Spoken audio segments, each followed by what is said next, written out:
Chapter 1090, Devastating the Yao Mahal. 1. All the experts of the Tyrant's Blade School became utterly astounded when they heard this story that was sounded like a fairy tale.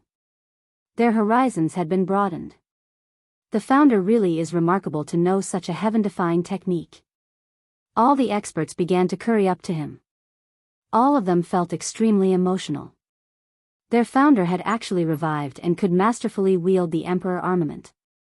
This was a blessing for the Protector clan. Many of them could even see a future where the Tyrant's Blade School would surpass the 9 other Protector clans. My 9 other good friends chose the same method as me to be revived. Has there been any disturbances with the 9 other Protector clans lately? Gui Haidao questioned. Founder, it has all been peaceful with the 9 other Protector clans. It's just that an unprecedented genius has appeared in the Changyang clan, reaching Saint King in less than 100 years, the elderly great elder politely replied. Gui Haidao snapped open his eyes as he thought inside, he really is an unprecedented genius to reach Saint King in less than 100 years. He would be a genius even in the saints' world. Though, I feel like he can't be that friend of mine. Gui Haidao sat in silence for a while before he then said, I've only just reached Saint King. All of you leave. I need to go into seclusion over the next period of time and recover my strength from before as soon as possible. Yes, Founder. All the experts of the Protector clan replied together before slowly leaving. Soon after that, the world gate of the Tyrant's Blade School closed, completely cutting off all connection from the Tianyuan continent. The revival of the founding ancestor was an extremely important matter to the Protector clan. To prevent it from being leaked, they sealed the entire realm, just in case there was anyone who wanted to harm the founding ancestor before he recovered his strength. A small valley that barely anyone knew about existed at the edge of the Cross Mountains. The entire valley was covered by a faint barrier, while simple and honest villagers lived their lives there. They farmed for their own food, passing their days steadily and away from worldly affairs. Today, a space gate suddenly appeared outside the barrier in the quiet little valley. The white-clothed Jian Chen emerged with the black-robed Heiyu, before entering the valley. The barrier outside the valley was used to repel attacks from magical beasts, so the two of them easily passed through it. Longevity Valley seemed the same as before. Jian Chen made his way down the familiar path of the village. A few farmers in the field saw Jian Chen. They greeted him enthusiastically, while Jian Chen responded with a smile and some light responses. Jian Chen found Uncle Xiaomi in the village spinning a new wicker basket. Half of Xiaomi's hair had already turned gray since the last time Jian Chen saw him, even his eyebrows had grayed a little. Jian Chen, you've finally returned. Xiaomi was not surprised at all with Jian Chen's return.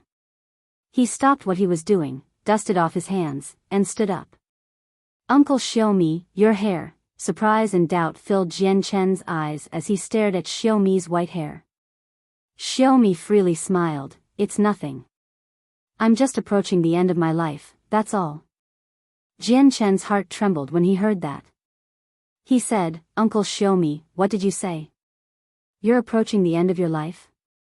How much more time do you have? Heaven's Saint Masters only have 1,000 years of life. I've lived for more than 1,000 years already. If it weren't for the 10,000-year heavenly resources from Father, would have died long ago. I have roughly 30 or 40 years left, Xiaomi sighed. His face became filled with indescribable melancholy. Uncle Xiaomi, don't you worry. Before that time, I will do everything I can so you can reach Saint Ruler, Jian Chen sternly said. When his saint weapon had shattered back then, it was Uncle Xiaomi who had brought him to Longevity Valley, thus saving his life. He definitely could not just watch Uncle Xiaomi approach the end of his life. Xiaomi shook his head, Jian Chen, I thank you for your kindness, but don't waste your efforts. I can never become a saint ruler. Impossible. That can never be the case. I will definitely find a way, Jian Chen swore. Jian Chen, he's congenitally incomplete. He can never reach saint ruler, Heiyu spoke from beside Jian Chen. What? Congenitally incomplete. Jian Chen became stunned. He asked, Uncle Xiaomi, what is this about? Xiaomi gently sighed, I need to start the story with my mother. 1,000 years ago, my mother died in the battle between the Bloodsword sect, the Yamahal, and the Underworld sect. At that time, I was still a fetus and not born. Originally, I was supposed to die in my mother's belly, but I was saved by my father in the end. Although my life was left intact, I was not born normally, so I have always been congenitally incomplete. I don't have any birth defects, but my talent is horrendous, and it can't be altered even with heavenly resources. I can't reach Saint Ruler either. My father had even once said that for me to reach heaven Saint Master had caught him by surprise. Isn't there any other way to make up for this incompletion? Jian Chen asked urgently. Xiaomi shook his head and gently smiled, actually, everyone will face death. Even great saint emperors only have a lifespan of 10,000 years. I am only leaving first, and everyone will end up like me sooner or later. I have already gotten past death. Jian Chen fell silent as he struggled to accept the situation inside. Xiaomi pulled out a divine hall from his space ring and passed it to Jian Chen. He said, Jian Chen, my father has already gone into seclusion. Before he left, he specially made me give this divine hall to you. This divine hall is the foothold for the Bloodsword sect on the continent. It's controlled by the sect masters of every generation, and now that you've become the sect master, this divine hall should be yours. Jian Chen accepted the divine hall as he stared at Xiaomi with mixed emotions. He solemnly said, Uncle Xiaomi, it doesn't matter if there's no hope. I will try to find methods to help you.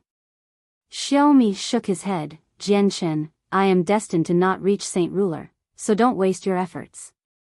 Now that my father doesn't have much time left either, if he departs as well, there'll only be little Fatty and his mother left. If you want to help me look after little Fatty and Shelley.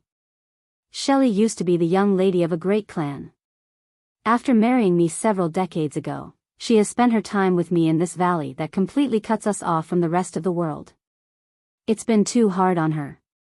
Xiaomi felt ashamed. For Xiaomi to not feel any regrets, Jian Chen swore to look after little Fatty and his mother.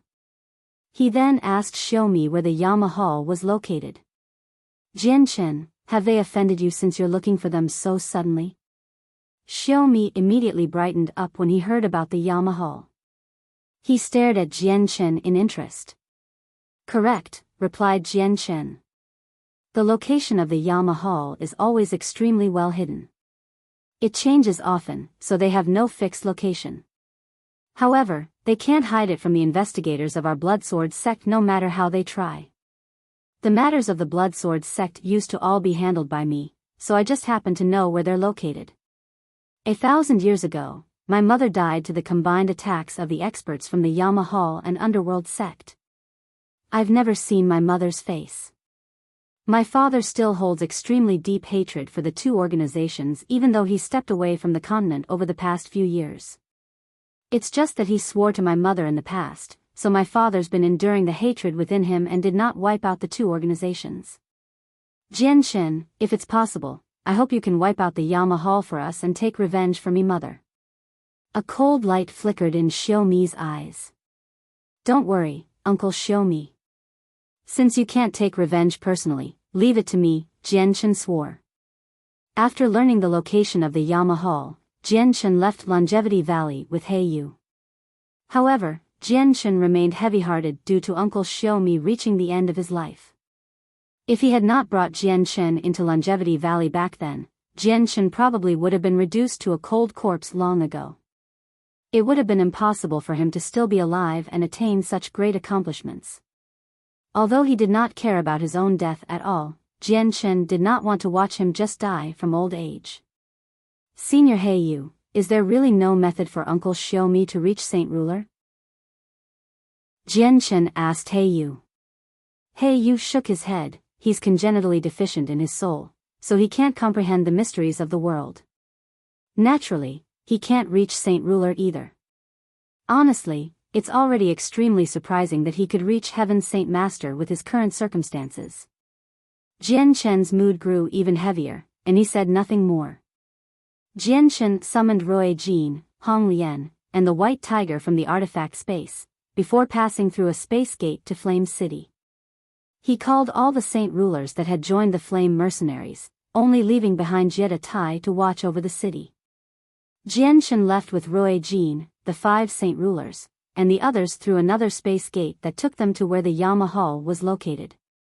The assassins of Yama Hall had once made an attempt on Jian Chen's life.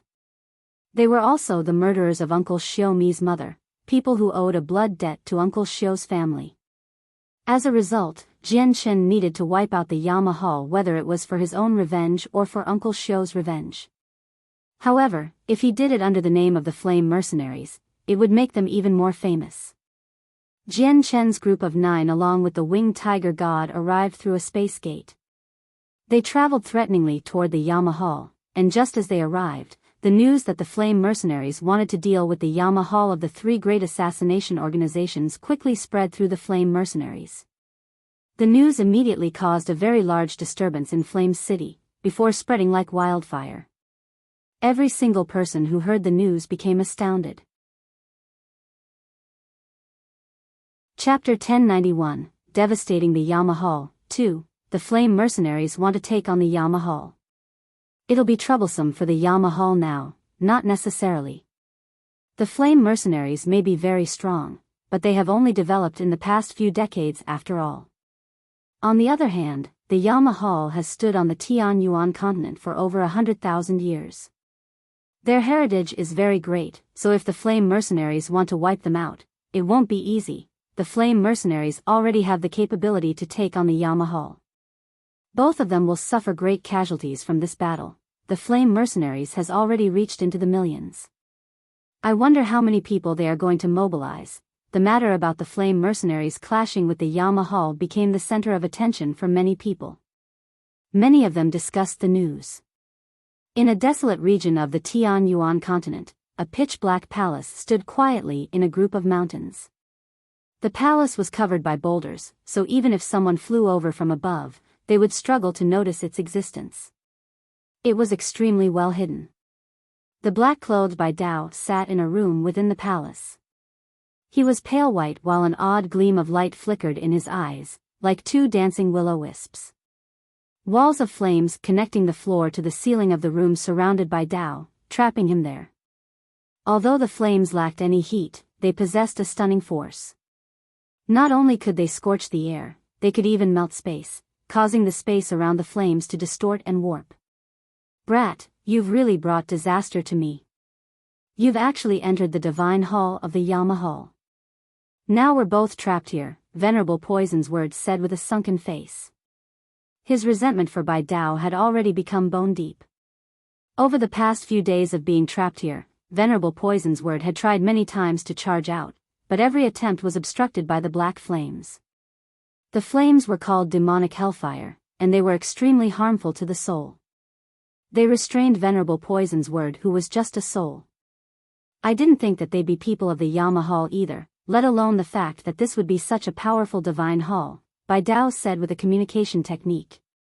His voice was extremely stern. He had miscalculated, underestimating this group of murderers. Ha ha ha, descendant of the Bai family, have you thought it through? Are you going to hand over the beast fur or not? If you do, we might be able to give you a chance and spare your life. Otherwise, there will only be death.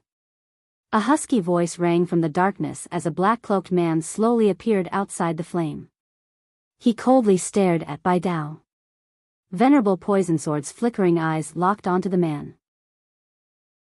He became hesitant as he thought inside, that brat's actually gotten me trapped in this divine hall, and my soul is being injured by the demonic hellfire. I don't have much power left either, so it's impossible for me to escape. There is only death. I need to find another way to survive. He finally made up his mind after hesitating. Clenching his teeth, he said, "Call the Yama of your organization. I have something to say to him." Have you finally made up your mind? I am the Yama, so go on ahead, laughed the man. Yama, I am Venerable Poison's word, who once freely wandered the continent. After facing the end of my life, I used a secret technique to protect my soul, and now I share the same body as this brat, Biyao. If you can assist me in taking over this body, I am willing to help your Yama Hall do 3 things. Of course, I will also head over that beast fur you are talking about, said Venerable Poison's Word. Old bastard, you've betrayed me. Biyao fell into a fury as his soul immediately began to struggle. He wanted to forcefully break free of Venerable Poison Sword's restraint and regain control of his body. Venerable Poison's Word? Is it that Venerable Poison's Word who had a foot planted in Saint Emperor and clashed against a Saint Emperor 10 times without suffering defeat? The Yama became surprised, and his eyes immediately lit up. Correct, that's me. Venerable Poison's Word raised his chest and pridefully replied. His eyes flickered violently as he did everything he could to restrain Biyao. The Yama stared at Venerable Poison's Word for a while before coldly laughing. He said, I never thought it would actually be the infamous Venerable Poison's Word. Though, you should know that once you enter this divine hall, there's only death unless a Saint Emperor comes personally. Right now, your life is completely in my hands. If you want it back, 3 things is far from enough. Then I will do 10 things, Venerable Poison's Word said with a deep voice. No, that's still not enough. Venerable, if you want to live, there is only one way, and that is to join our Yama Hall and become a protector king, chuckled the Yama. Okay, I agree. Venerable Poison's Word agreed in the end after hesitating a little. The Yama immediately began to laugh without restraint. I welcome Venerable Poison's Word for joining our Yama Hall. Before he could finish speaking, a violent boom rang from outside. The entire divine hall violently shook, and both the Yama and Venerable Poison's Word stumbled since they were completely caught off guard. They almost fell. God damn it, what's happening? The Yama's face changed, and he immediately vanished into the darkness. When he reappeared, he was on the top floor of the divine hall. Cracks had already appeared on the ceiling of the divine hall as streaks of sunlight flooded in. They illuminated the dark interior slightly. The divine hall's been broken. The Yama immediately paled in fright as he looked at the crack. He involuntarily cried out, has there been a Saint Emperor who has come to destroy our divine hall? Although he was shocked, he responded extremely quickly. With a flip of his hand, a few pieces of jade appeared, and he immediately crushed all of them. Figures moved about within the divine hall, and the 10 protector kings, completely shrouded in black cloaks, appeared by the Yama's side. They stared at the cracked ceiling in shock. Outside, Jian Chen, Rui Jin, Heiyu, Hong Lian, the White Tiger, and the 5 saint rulers of the flame mercenaries levitated above as they stared down at the black divine hall. Heiyu wielded a machete as he radiated with a chilling pressure. It was the weapon that possessed origin energy. The 5 saint rulers stood side by side behind them. They carried a huge banner, the banner of the flame mercenaries. This divine hall's rather tough. It must have been made by an extremely powerful Saint Emperor. I'd like to see how many times it can endure my attacks though, sneered Heiyu. Another powerful blade Shi appeared out of nowhere and struck the divine hall, causing it to tremble violently once more. It shattered quite a few rocks in the surroundings while the cracks great larger. May I inquire which senior has come, and why you are targeting our Yama Hall? Has our Yama Hall offended you in any way? A husky voice rang out from within, but the person did not appear. The captain of the flame mercenaries, Jian Chen, has come personally. Yama Hall, why don't you hurry up and come receive him? The saint ruler carrying the banner called out. His voice was thunderous, spreading through the surroundings. So it's Captain Jian Chen. My Yama Hall has failed to welcome you from afar, so please forgive us. However, may I ask when have we offended Captain Jian Chen? The Yama's voice rang out from within. Many years ago, I was targeted by your organization in the City of God when I moved around under the name of Yang Yutian. I've come for revenge today, Jian Chen coldly answered. Captain Jian Chen, I am the current master of the Yama Hall. I did not know about this, but I will definitely investigate the matter with everything I have. If it is true, we are willing to hand over the assassin who targeted you back then. I hope Captain Jian Chen can spare the Yama Hall, the Yama submissively replied. He had heard about Jian Chen long ago, and he knew that Jian Chen was someone that even the 10 protector clans could do nothing to. It won't be that simple. Senior Heiyu, please destroy this divine hall for me, Jian Chen said coldly as dense killing intent appeared in his eyes. I've never felt what it's like to destroy a divine hall, so let me try it today. Heiyu became rather excited, before flying up to the divine hall. His machete glowed with a dazzling light as he mercilessly chopped at the divine hall. Bang! Bang! Bang! Violent sounds constantly rang out. Every strike from Heiyu was no weaker than a Saint King's attack. The divine hall quickly began to shatter under Heiyu's constant attacks. The entire top portion of the divine hall was removed. The trembling of the divine hall had already alerted all the assassins within it. Many of them lost their usual composure and began to panic. The demonic hellfire on the first floor of the divine hall disappeared. Bidao's eyes flickered while Venerable Poison's word remained in control. He gazed at the shaking divine hall in shock and suspicion as he murmured, "What's happening to the Yama Hall? Why is the trembling so powerful? Has an enemy come for revenge, and are they attacking the divine hall right now?" He immediately became extremely emotional when he thought what could be happening. He seemed to see hope of escaping. Chapter 1092, Devastating the Yama Hall, 3, Bidao you brat, how dare you place me in jeopardy, almost dooming me eternally. Once I get out, I'll let you have it real good. Don't blame me for not showing you mercy now that you've acted so heartlessly, Venerable Poison's word viciously said. Venerable Poison's word, aren't you going to keep the promise between us? Bidao coldly asked. His voice was hoarse. Keep it my ass. You've made it so difficult for me. I almost died to the Yama Hall. Your bloody promise can go to hell. Venerable Poison's word was completely without fear now. After controlling Bidao's body for so long, his soul had grown much more accustomed to the body. He was very confident that he could suppress Bidao's resistance and thus gain full control over the body. Once I get out of here, the first thing I'll do is devour your soul and make up for the overconsumption of my soul, said Venerable Poison's word. The two of them communicated in their consciousness, so no outsider could hear them. At this moment, the divine hall swayed once more and shook violently. It almost caused Venerable Poison's word to lose his footing. The top portion of the divine hall had been completely destroyed, revealing the interior to the sunlight. Heiyu did not seem to want to chop the divine hall in half with a single stroke, so he currently shaved away at it stroke by stroke. Rui Jin and Hong Lian did nothing, standing coldly by Jian Chen's side. They stared coldly at the ruined divine hall. At this moment, Rui Jin and Hong Lian's eyes suddenly narrowed. Just as they were about to move, Jian Chen turned in an instant and drew the Emperor armament at the same time, stabbing out with unbelievable speed.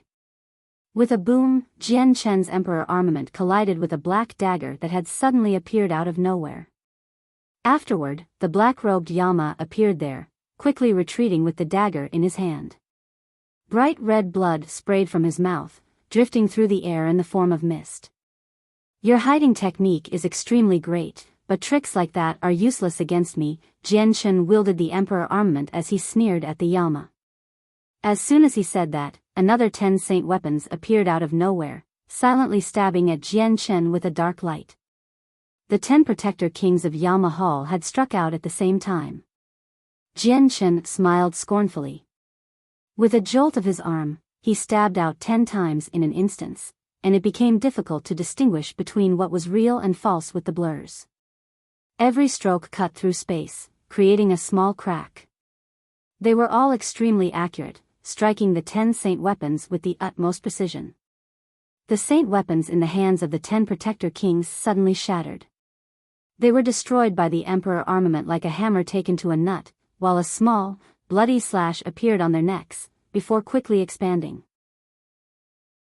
Not only did Jian Chen's attacks shatter their saint weapons, it even cut through their necks. Slivers of brutal chaotic force entered their heads from their neck, wiping out their souls. The 10 Protector Kings were killed off in a single clash with Jianchen. 9th Heavenly Layer Saint Rulers were as weak as an ant before a 7th Heavenly Layer Saint King. They could not even resist. Boom! He Yu had lost interest in playing anymore. With a deafening boom, he swung out as hard as he could and split the ruined Divine Hall in half. All the formations within collapsed before the attack. The Divine Hall had been completely destroyed. Losing their greatest protection, all the assassins hiding within flew out and fled in all directions. Ha ha ha ha, I'm right. There really is a supreme experts who's come to seek trouble with the Yama Hall. Even the extremely tough Divine Hall has been destroyed. God is on my side, I'm finally free. Venerable Poison's Word laughed aloud as he charged out of the ruined Divine Hall. He did not stick around, joining the group of assassins as he fled into the distance as fast as he could.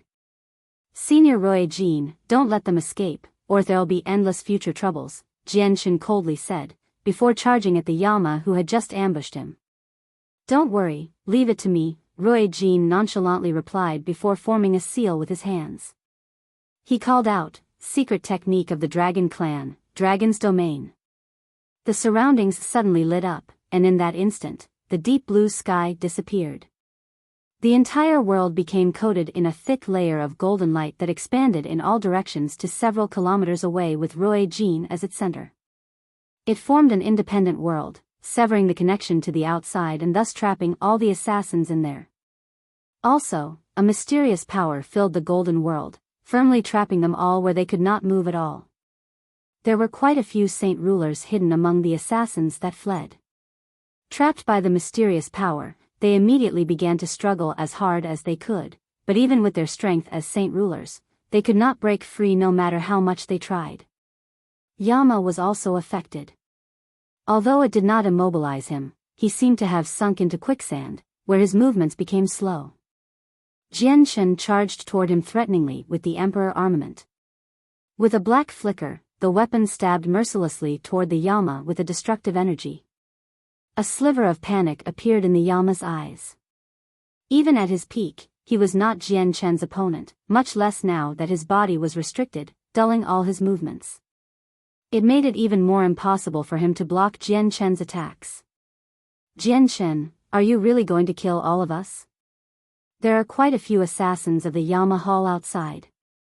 Aren't you afraid that they'll come hunting your flame mercenaries with their assassination skills? The Yama called out in alarm, wanting Jianchen's determination to kill to waver. However, the Yama's threat did nothing. Jianchen's Emperor armament stabbed mercilessly into his chest, impaling him. Slivers of destructive, brutal chaotic force entered the Yama's body through the Emperor armament, destroying all signs of life within him as they snaked toward his soul. The Yama's body was reduced to a bloody mess before the brutal chaotic force. The violent pain caused him to shriek, and the top of his head immediately shattered. His soul had fled from his body, escaping into the distance. A gleam of light flashed through Jianchen's eyes. Controlling the surrounding space with his thoughts, he trapped the Yama's soul so that he could not flee. The Yama was a saint king, but he was extremely weak as a soul. He could not break free from the space frozen by Jianchen with Jianchen's comprehension at the 9th heavenly layer of Saint Ruler. The Yama's body fell out of the sky. With his sharp eyes and quick hands, Jianchen immediately removed the space ring from the Yama's finger, before quickly checking it. A while later, Jianchen's face lit up in joy. He pulled out a rock with a radius of half a meter from the space ring and involuntarily smiled without restraint. Ha ha ha, this trip was not a waste. I've finally found the Heaven's Soul Stone. Jianchen felt extremely excited after obtaining the rock. He felt several hundred times more excited over this than wiping out the Yama Hall since he needed to find fewer and fewer materials for the azulate swords now. The Yama's soul immediately understood that the rock was extremely important to Jianchen when he saw how Jianchen rejoiced after obtaining it. He immediately used a communication technique on Jianchen. Captain Jianchen, I can tell you where this rock comes from if you let me go. Jian Shen stared blankly as he pointed the glowing emperor armament at the Yama's soul. With dense killing intent in his eyes, he coldly said, "Speak. Where does this rock come from? I will tell you if you agree to let me go. Otherwise, I won't say anything even if you kill me." The Yama replied with no room for disagreement. "If you don't talk, I'll wipe out your soul right now and then learn this from another person." The killing intent in Jian Shen's eyes deepened while the terrifying energy from the Emperor armament ripped through space. It seemed to be trying to suck the Yama's soul into the void. Sensing Jian Shen's killing intent, the Yama knew that Jian Shen was not joking. Making up his mind, he decided he might as well tell him and said, "This rock comes from the Wasteland Continent." "The Wasteland Continent? Isn't that the place the 100 races inhabit?" Jian Shen whispered inside before swinging his hand. The Emperor armament cleaved through the Yama's soul, wiping it out. The master of the Yama Hall disappeared from the world just like this with his strength at the fourth heavenly layer of Saint King. Jian Shen rejoined Heiyu, Rui Jin, and the others with the Emperor armament dripping with Saint King blood. He coldly stared at the assassins from the Yama Hall trapped in the dragon's domain. He then turned to the 5 saint rulers that had followed along. He said, "Kill all those here without mercy." "Yes, Captain," the saint rulers replied in unison. They were all extremely polite. They immediately charged toward the cloaked people, killing the assassins below Saint Ruler at leisure. Down below, Venerable Poison's word in Bidao's body was immobilized by the mysterious force within the dragon's domain. He immediately began to panic when he saw that the group of experts who had destroyed the Divine Hall had begun killing off the assassins. He called out, "Seniors, I am not a member of the Yama Hall. I was trapped in there until you came along and destroyed the Yama Hall. That was how I managed to break free. Please spare me, seniors." Venerable Poison's word meekly begged the people who had easily destroyed the Divine Hall for his life. Even with his former strength, he would not dare to offend them, much less now. Chapter 1093, Saving Bidao. Venerable Poison's word in Bidao's body mixed in with the group of assassins. Coupled with the fact that Bidao also wore long, black robes, he did not attract Jian Shen or the others' attention, until he spoke. Jian Shen and Rui Jin turned to Venerable Poison's word at the same time.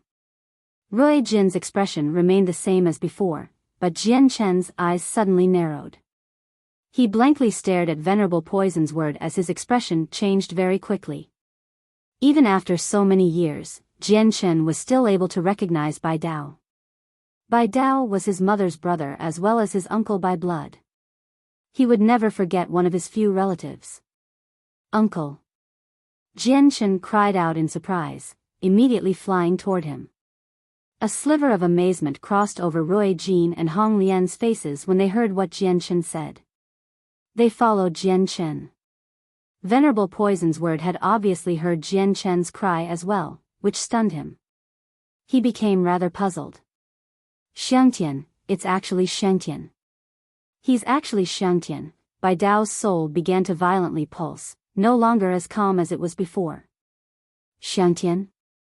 What's Xiangtian? Brat, you recognize these people?" Venerable Poison's word jumped inside as he felt an ill omen. At this moment, Venerable Poison's word could feel the mysterious power immobilizing him disappear. He had regained his freedom, but he dared not flee. Any attempts of resistance and escape before an expert like this were futile. "He's my nephew." Venerable Poison's word, "I'd like to see how you kill me now." Bidao gnashed his teeth. He began to violently struggle in attempt to regain control over his body. "What? Your nephew?" Venerable Poison's word paled in fright. He worked hard to suppress Bidao's soul as his heart churned. "That's completely impossible, you brat. Your nephew cannot be older than you, and you're not even 100 years old. How can you have such a powerful nephew? Bidao, do you really think that I'm a kid you can trick?" Venerable Poison's word loudly voiced his thoughts, but he was not confident with what he was thinking at all. Jian Shen's call of uncle was already perfect evidence. Jian Shen had arrived by Venerable Poison Sword's side. He stared at Venerable Poison Sword in shock, and just when he wanted to speak, he seemed to sense something. His expression changed as his eyes suddenly narrowed. He called out, "You're not my uncle." "Who are you?" Venerable Poison Sword's body shook as he became uneasy. However, it was already too late for him to make up for what he did, so he shamelessly said, "Nephew, I'm your uncle." "Don't you even recognize your uncle Biyao anymore?" Jian Shen sharply glared at him, before he pointed the Emperor armament in his hand at Venerable Poison's word, radiating with an aura of destruction. He called out, "You still want to lie? Speak, who are you?" A powerful killing intent began to surge from Jian Shen. Venerable Poison Sword's heart shivered when he saw how Jian Shen did not fall for his trick.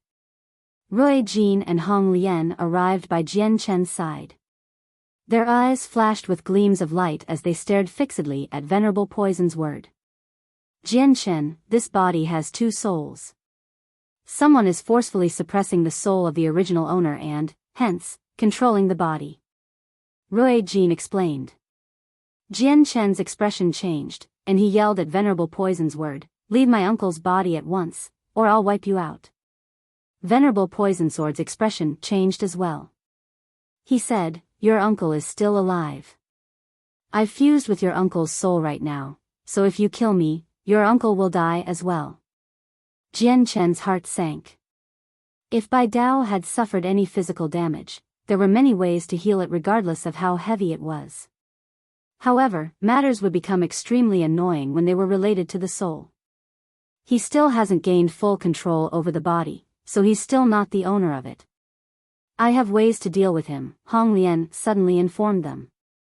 She extended a finger toward Bidao's chest and stabbed into his heart, removing a droplet of dark red essence blood. At the same time, a ball of white flames appeared out of nowhere in Hong Lian's left hand.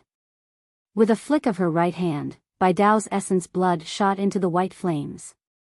The flames turned a red-white as soon as the essence blood entered, and with a wave of her left hand, the flames immediately surged toward Bidao's body. Hiss! Although it was just a small ball of flames, the flames spread very quickly once they touched Biyao. They encased him with a bright surging fire. Arg! Venerable Poison's word immediately shrieked out in pain under the scorching of the fire.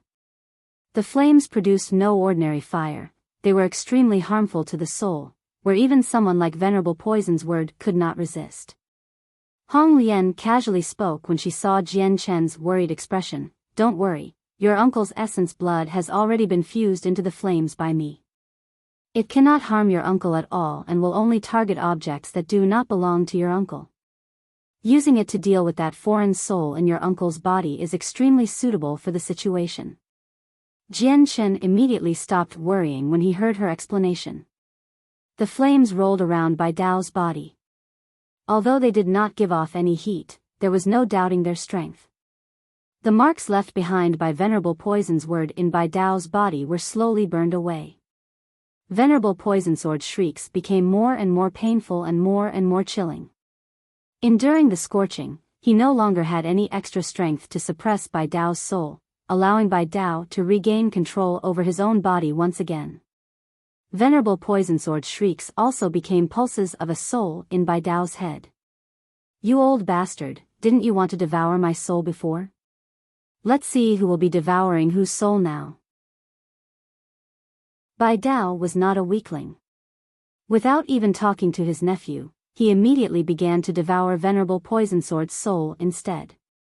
Originally, it would have been impossible for Biyao to devour the soul of a saint king at great perfection with his powers, but Venerable Poison Sword's soul had become extremely weak under the scorching of the flames. Since his soul was also in Bidao's head, Biyao was provided with this rare opportunity to devour the soul. However, Bidao's current strength was just too low. His appetite was nowhere great, so Biyao reached his limit as soon as he devoured a tiny portion. Venerable Poison's word was still a saint king at great perfection, even though his soul had become extremely weak. It was impossible for Biyao to devour it all in a short amount of time. The flames that burned Venerable Poison Sword's soul gradually subsided, and his soul stopped shrieking. All that was left was a gray pearl floating in Bidao's head.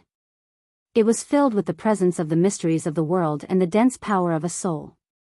That foreign soul that's taken over his body has been wiped out. As long as a small portion of the soul remains in your uncle's body, the comprehensions of the mysteries of the world in the foreign soul will remain because of the wonders of my fire and the environment, so if your uncle can absorb all of it, his strength will greatly increase. It is a great opportunity for him. Hong Lian nonchalantly spoke.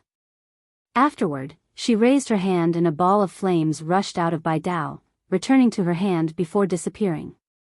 Jianshen obviously became extremely happy knowing that Bidao had obtained such a great opportunity to increase his strength.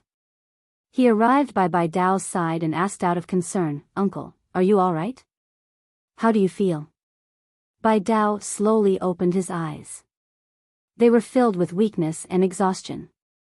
He had yet to convert the portion of the venerable poison sword soul he had devoured into his own, while even more fragments of the soul and mysteries of the world remained in his head. The weakness in his soul was due to the suppression he suffered as well as the fact that his body's control was forcefully seized from him. Bidao looked at Jianshen with mixed emotions as gladness filled his face. After so many years, his nephew was becoming more and more outstanding. "Xiangtian, you're fine now. The Yamahal was the mysterious people who wiped out our Bai family long ago. Only you can complete the revenge now," Bidao said. Killing intent surged in Jianshen's eyes when he heard that. He grit his teeth. "I never thought that the mysterious people who wiped out the Bai family back then was the Yamahal. I can finally avenge the Bai family now. Uncle, go rest first. Leave everything to me," Jianshen said to Bidao. He gazed around and saw that a large portion of the 1,000 or so assassins of Yamahal had been slaughtered by the 5 saint rulers. Only a dozen or so saint ruler assassins remained. Although there was the punishment of celestial decay if saint rulers or above killed those below saint ruler, that was only applicable to massacres, targeting those who kill millions of people. Just killing 1,000 people would not lead to celestial decay. Violent booms constantly vibrated around. The battle in the distance became even more intense. The 5 saint rulers now worked together as they encircled the saint ruler assassins, killing them one by one. The saint ruler assassins were all limited in their movements. Although they could counterattack, it was very difficult for them to move, so even if they were more powerful, they could not resist the joint attacks of the 5 saint rulers. In the blink of an eye, 2 of the weaker saint ruler assassins were killed off by the 5 saint rulers. On the other hand, the slaughter of those above saint ruler would not increase the sins of a person and lead to celestial decay, no matter how horrifying the slaughter was. Jianshen coldly stared at the remaining saint ruler assassins. With his emperor armament, he used the illusionary flash, charging toward them from where he was in the form of a blur. Every time he passed by one of them, the emperor armament would turn into a black streak of light and a head would be launched into the air. Even saint rulers at the 9th heavenly layer were not Jianshen's opponent. Very soon, all of them died to Jianshen's hands. Their souls were all wiped out as blood dyed the sky, falling like rain. Jianshen's white robes fluttered as his long hair swept about. He stood in the air with his emperor armament, which dripped with blood, seeming just like a god of slaughter.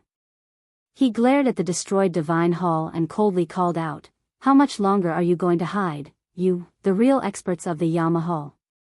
Are you still not going to come out?" He had learned from Changyang Zhu Yunshao that there was not a lot of saint kings in the Yamahal, but there was more than one. Suddenly, an extremely thin spike appeared behind Jianshen. It stabbed at the back of Jianshen's head with lightning speed and utter silence, wanting to wipe out his soul in a single stroke. Chapter 1094, Spectral Elder. Suddenly, an extremely thin spike appeared behind Jianshen. It stabbed at the back of Jianshen's head with lightning speed and utter silence, wanting to wipe out his soul in a single stroke. The spike had appeared suddenly, without any prior signs. Even as it shot out, it was completely silent, not radiating with any energy. It was extremely fast, enough to rival Jianshen's sword. Jianshen's eyes suddenly narrowed. Although he failed to notice the killing strike from behind him, he could sense everything since he had expanded his presence. Using the illusory flash, he left a blur where he was standing before and appeared 3 meters away. The Emperor armament in his hand cut through space as it stabbed at the spike. The black spike passed through Jian Chen's afterimage before returning with unbelievable speed. It collided with the Emperor armament. With a boom, the Emperor armament struck the tip of the spike. A terrifying energy erupted, wreaking havoc in the surroundings, causing the area to violently tremble. Jian Chen took a few steps back from the great force. A silver-clothed figure could vaguely be seen that quickly retreated. The figure seemed to be fused with the surroundings, becoming extremely faint to the point where it was barely visible. The next moment, the figure suddenly vanished, disappearing completely. Jian Chen finally became rather stern. He knew he had come across a true expert now. To be able to match his Emperor armament, not only did his opponent reach the 7th heavenly layer of Saint King, his opponent also possessed an extremely profound concealing technique. He could fuse with the surroundings, and even Jian Chen's presence was not enough to sense where he was. What a great concealing technique! Jian Chen could not help but praise.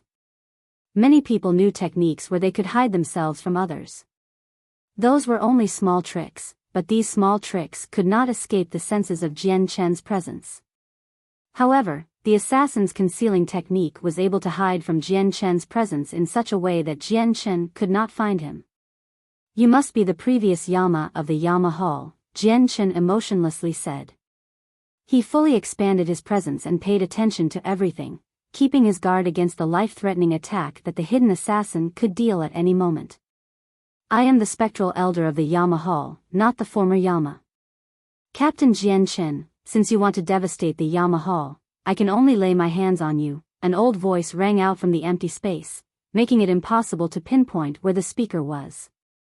Jian Chen slightly frowned. His presence had already enveloped the entire dragon's domain, but he failed to find where the person was hiding. "Jian Chen, this person's concealing technique has already reached a state of absolute mastery while my grasp over the dragon's domain has yet to reach perfection. It is unable to limit his movements, and I can't find where he's hiding," Rui Jin said to Jian Chen through a communication technique. Jian Chen chuckled at the sky. "Finally an opponent equal to me.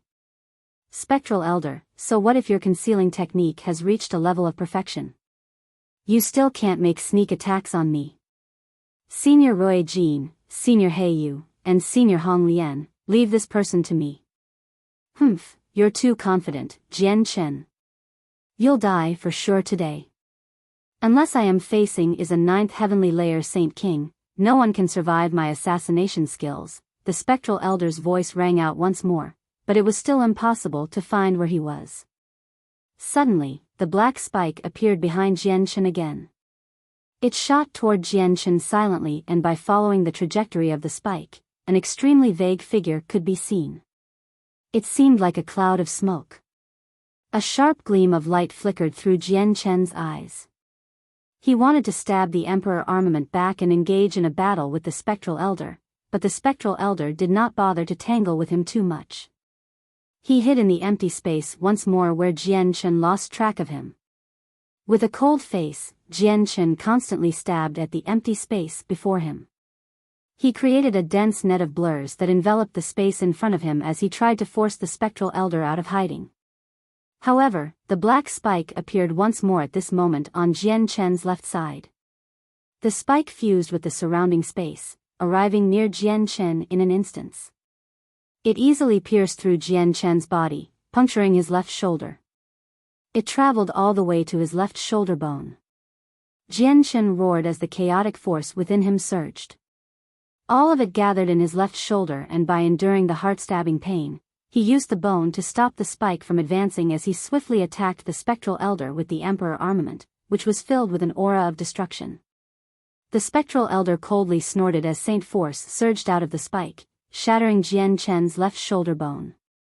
He removed the spike and then quickly retreated, wanting to hide in empty space again. Unfortunately, Jian Chen did not give him that chance. The instant the spectral elder hid in empty space again, the Emperor armament passed under his arm, leaving behind a wound. A sliver of chaotic force entered the wound from the Emperor armament, quickly destroying the spectral elder's flesh and blood. Although he was powerful, his body was nowhere near as tough as Jian Chen's body. He was unable to withstand the chaotic force as the intense pain from the chaotic force caused him to involuntarily grunt. Afterward, his body completely disappeared in empty space without leaving behind a single drop of blood. Jian Chen snickered. He had a wondrous connection with chaotic force. Even though the spectral elder had hidden in empty space, Jian Chen could find where he was through the sliver of chaotic force that had entered his body. Spectral elder, I'd like to see where you run off to now. Jian Chen took a single step and traversed thousands of meters. The Emperor armament stabbed at empty air. Ding! The spectral elder blocked Jian Chen's Emperor armament with the saint weapon in his hand. He could no longer remain hidden in space, finally appearing before Jian Chen. He was a bald, old man, skinny and small. He wore a silver robe made out of some unknown material, which was tightly wrapped around him. The area below his arm had already become red with blood. The residual chaotic force was forcefully being suppressed by the old man's powerful saint force, preventing it from expanding. How is this possible? How did you find where I was? The spectral elder stared at Jian Chen in shock. Your hiding techniques are useless before me. Let's have a solid battle with our own strengths, sneered Jian Chen. He attacked the spectral elder once more with the Emperor armament. The spectral elder did not buy it. With a flash, he disappeared into empty space once again, but he was immediately discovered by Jian Chen, forcing him out of hiding. My void movement technique may be ineffective against you, but I can still kill you. The spectral elder no longer hid in empty space. A vast surging energy leaked from him as the black spike in his hand began to glow with dark light. He began engaging in an intense battle with Jian Chen. Every assassin of the Yama Hall rarely engaged in open battles. They were more used to assassinations, often using the easiest method to catch the opponent off guard and deal a fatal blow. Now that the spectral elder's assassination techniques were useless against Jian Chen, he could only fight him head-on.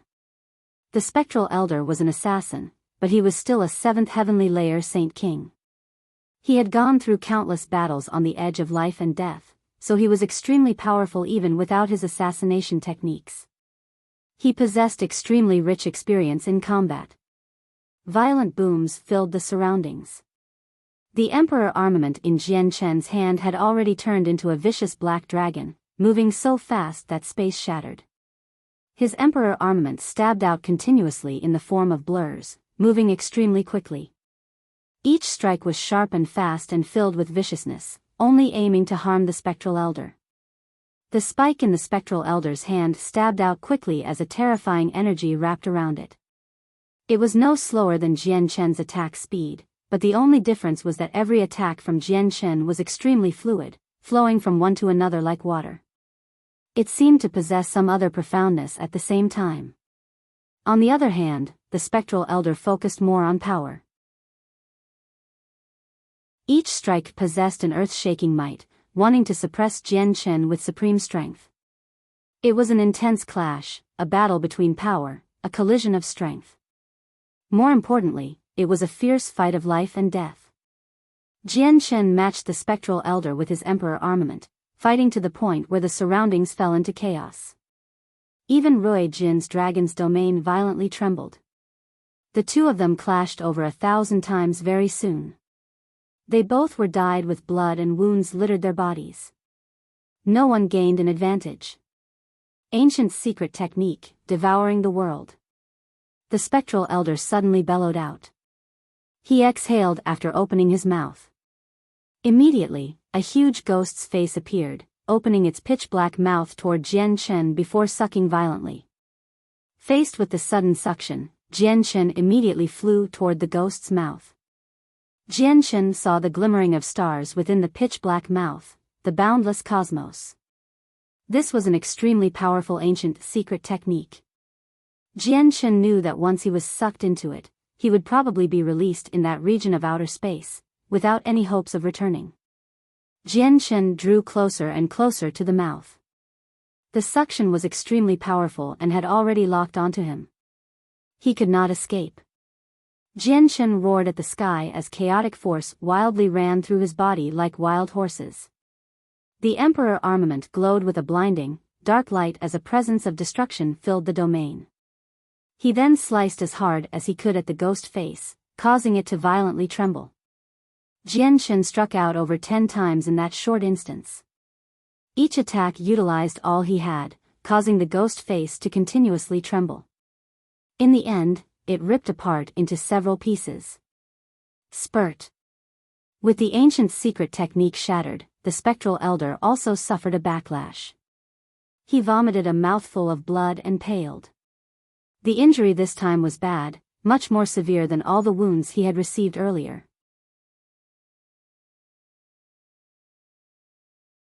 Chapter 1095. The former Yama Jian Chen reacted extremely quickly. After breaking through the ancient secret technique, he immediately attacked the spectral elder. He sent a huge sword chi, 10 meters long, toward the spectral elder. The spectral elder was no longer as powerful as before. After blocking the attack, he moved back several dozen meters uncontrollably. Before he had regained his footing, Jian Chen had already appeared in front of him through the illusory flash. The Emperor armament fused with the surrounding space and radiated with a terrifying energy, stabbing toward the spectral elder's head. In that crucial moment, the space around Jian Chen suddenly froze. Jian Chen's motion paused, and his strike headed toward the spectral elder's head slowed. Jian Chen roared out. His long hair and clothes danced about wildly as surging chaotic force shook up his insides. He broke through the frozen space, but the obstruction still affected him. Not only did he lose a perfect opportunity to kill the spectral elder had stabbed out and punctured his chest. Jian Chen, I'll take your life with us if you want to wipe out the Yama Hall. At the same time, Jian Chen heard a voice. A black-robed, young man, who seemed to be in his 20s, silently appeared beside the spectral elder. He held the exact same spike as the spectral elder, stabbing at Jian Chen's forehead with lightning speed. That's a 9th heavenly layer Saint King. Rui Jin's expression changed as he watched on from afar. He immediately disappeared from where he was, swiftly rushing over. Rui Jin was very fast, but the young man was even faster. The black spike arrived before Jian Chen's forehead in an instant. Rui Jin could not save Jian Chen even with his speed. Jian Chen could not dodge at all. The attack had locked onto his presence, so he felt like he could not avoid it no matter what he tried. All he could do was take it forcefully. The moment before death, Jian Chen became extraordinarily calm. A golden streak of light flashed from his forehead during a crucial moment and a fist-sized golden tower immediately flew out. It collided with the black spike in the form of a golden streak of light. With a great boom, the life-threatening attack that came from the young man was successfully blocked by the saint artifact. A sliver of pity appeared in the young man's eyes. He glanced in Rui Jin's direction, and he immediately became stern. He swung a palm full of dense energy toward Jian Chen's chest before immediately disappearing into empty space. He had vanished. Jian Chen vomited a mouthful of blood as he was blown away like a broken kite. His chest had completely caved in, his ribs had all shattered, and his organs had all ruptured. His injuries were severe. Killing intent flashed through the spectral elder's eyes when he saw how heavily injured Jian Chen had become. He immediately pursued Jian Chen, wanting to end his life.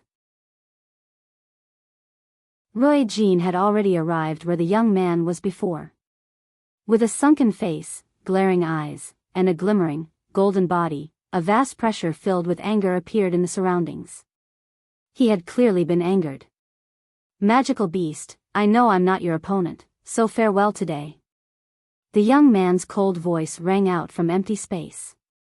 Arg! On the other side, Jian Chen furiously roared. Chaotic force rampaged within him, quickly healing his injuries. Although it was impossible for him to make a full recovery in such a short amount of time, he suppressed his injuries as fast as he could. Spectral Elder, I can still claim your life even if I'm heavily injured, Jian Chen yelled out. His battle intent increased, and not only did his might fail to decrease, it had become even greater than before. This was the strongest aspect of the chaotic body. With a powerful body and vitality, Jian Chen possessed battle prowess far greater than ordinary people. Unless he came across people that were far stronger than him, he could take on people at the same level as him even if he was heavily injured. The bloodied Jian Chen began fighting the Spectral Elder once more. He was even more wild and even more bold than before. He cast away everything and fought the Spectral Elder in a way that traded blow for blow. The Saint artifact floated above his head, ready to block a sneak attack from the hiding 9th Heavenly Layer Saint King at any moment. By himself, Jian Chen possessed the might of a 3rd Heavenly Layer Saint King.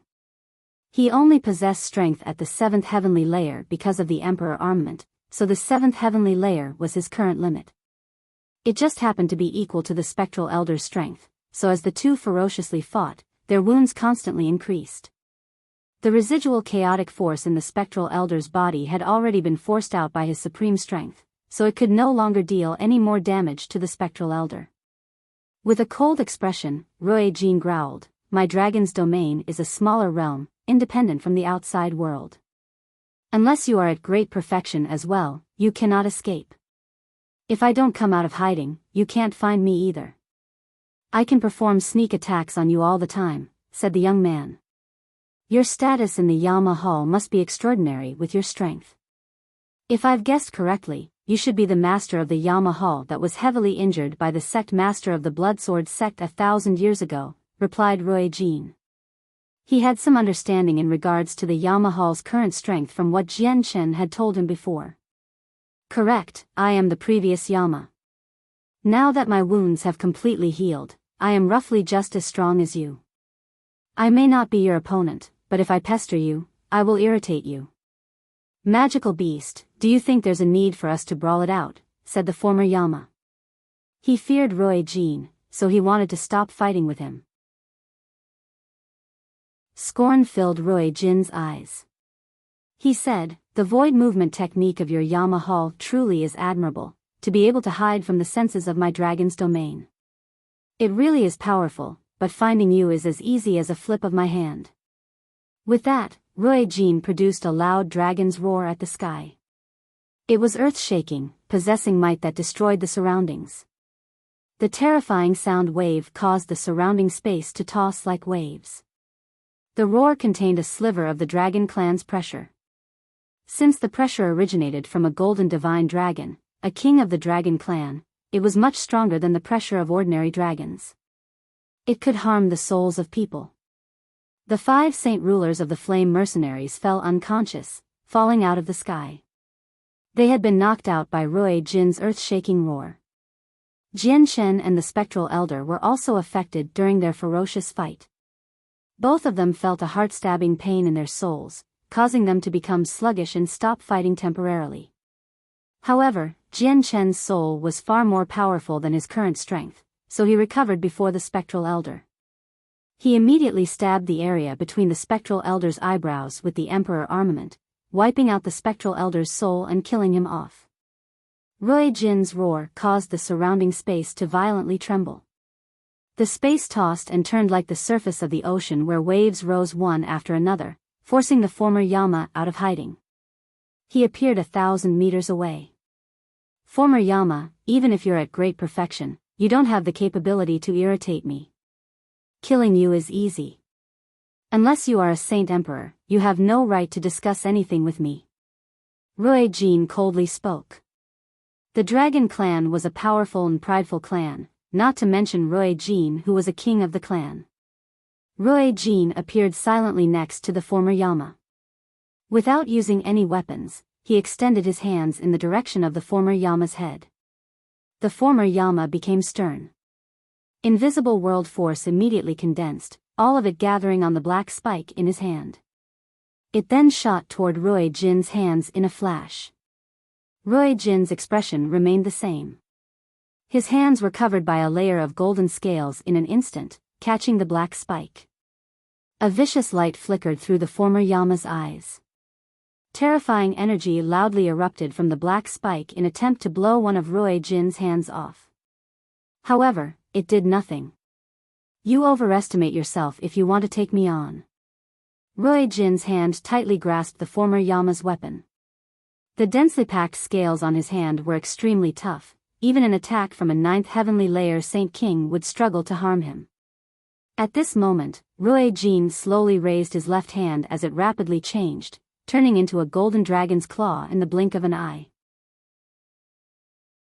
The 5 long claws flickered with a pressing cold light as they stabbed into the former Yama's chest with lightning speed. The sharp claws impaled the former Yama, and the brutal force created a huge hole in the former Yama's chest. Blood sprayed from the former Yama's mouth. He was heavily injured, and he abandoned his weapon without a second thought. Pulling back, his figure quickly began to dull. He wanted to hide in empty space. Roy Jin took several steps through the air where each step could shatter space. They produced terrifying ripples in space, causing it to become extremely unstable. The instability prevented the former Yama from hiding. The dragon's claw flickered with a dull, golden light as inscriptions flashed. The claw came down from above, traveling toward the former Yama's head. In that instance, time seemed to stop. Even the air stopped, freezing everything. The space below Roy Jin's claws seemed to turn into an independent domain, a domain without time. The former Yama's movements halted. Roy Jin's giant claw flickered with golden inscriptions. It fell from above with incomparable force, and the moment that it came in contact with the former Yama's head, his head loudly exploded. His soul had been wiped out before it could even break out of his body. The claw continued down without any reduction in speed. It fell from above, heading down, continuing into the former Yama's body. With just a few booms, the former Yama's body was squashed into pieces. He died without a full corpse. The former Yama was a 9th heavenly layer Saint King. He was an expert who stood at the very apex of the continent, yet someone so strong as him could not even withstand a blow from Roy Jin. Jianchen felt deeply shocked when he witnessed just how easily Roy Jin had slain a 9th heavenly layer Saint King. He could not remain calm. This was a battle where Roy Jin purely used his own strength against the former Yama without any use of his origin weapon. A 9th heavenly layer Saint King could not even fight back before Roy Jin.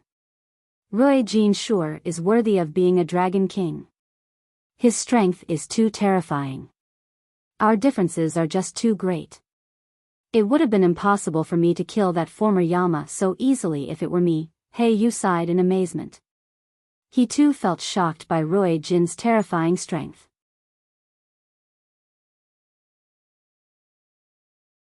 Chapter 1096. Fragments of a Saint-tier battle skill. Killing a 9th heavenly layer Saint King was like nothing to Roy Jin. He did not even glance at the squashed former Yama a second time. Instead, he turned around to look at the bloodied Jianchen and asked, "Jianchen, are you fine?" Jianchen sucked in a deep breath and slowly calmed himself down.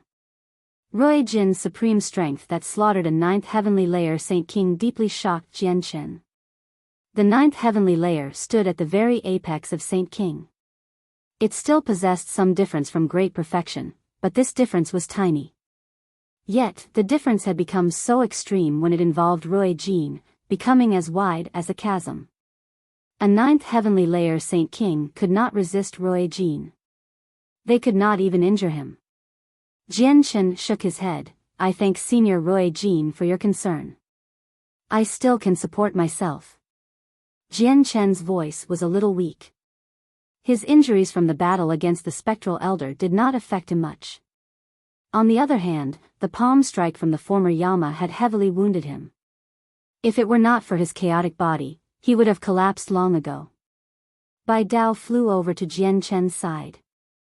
Hong Lian's pearl had blocked off Roy Jin's earth-shaking roar for Biyao. After all, the pearl could defend against all soul attacks, which was why he remained unaffected.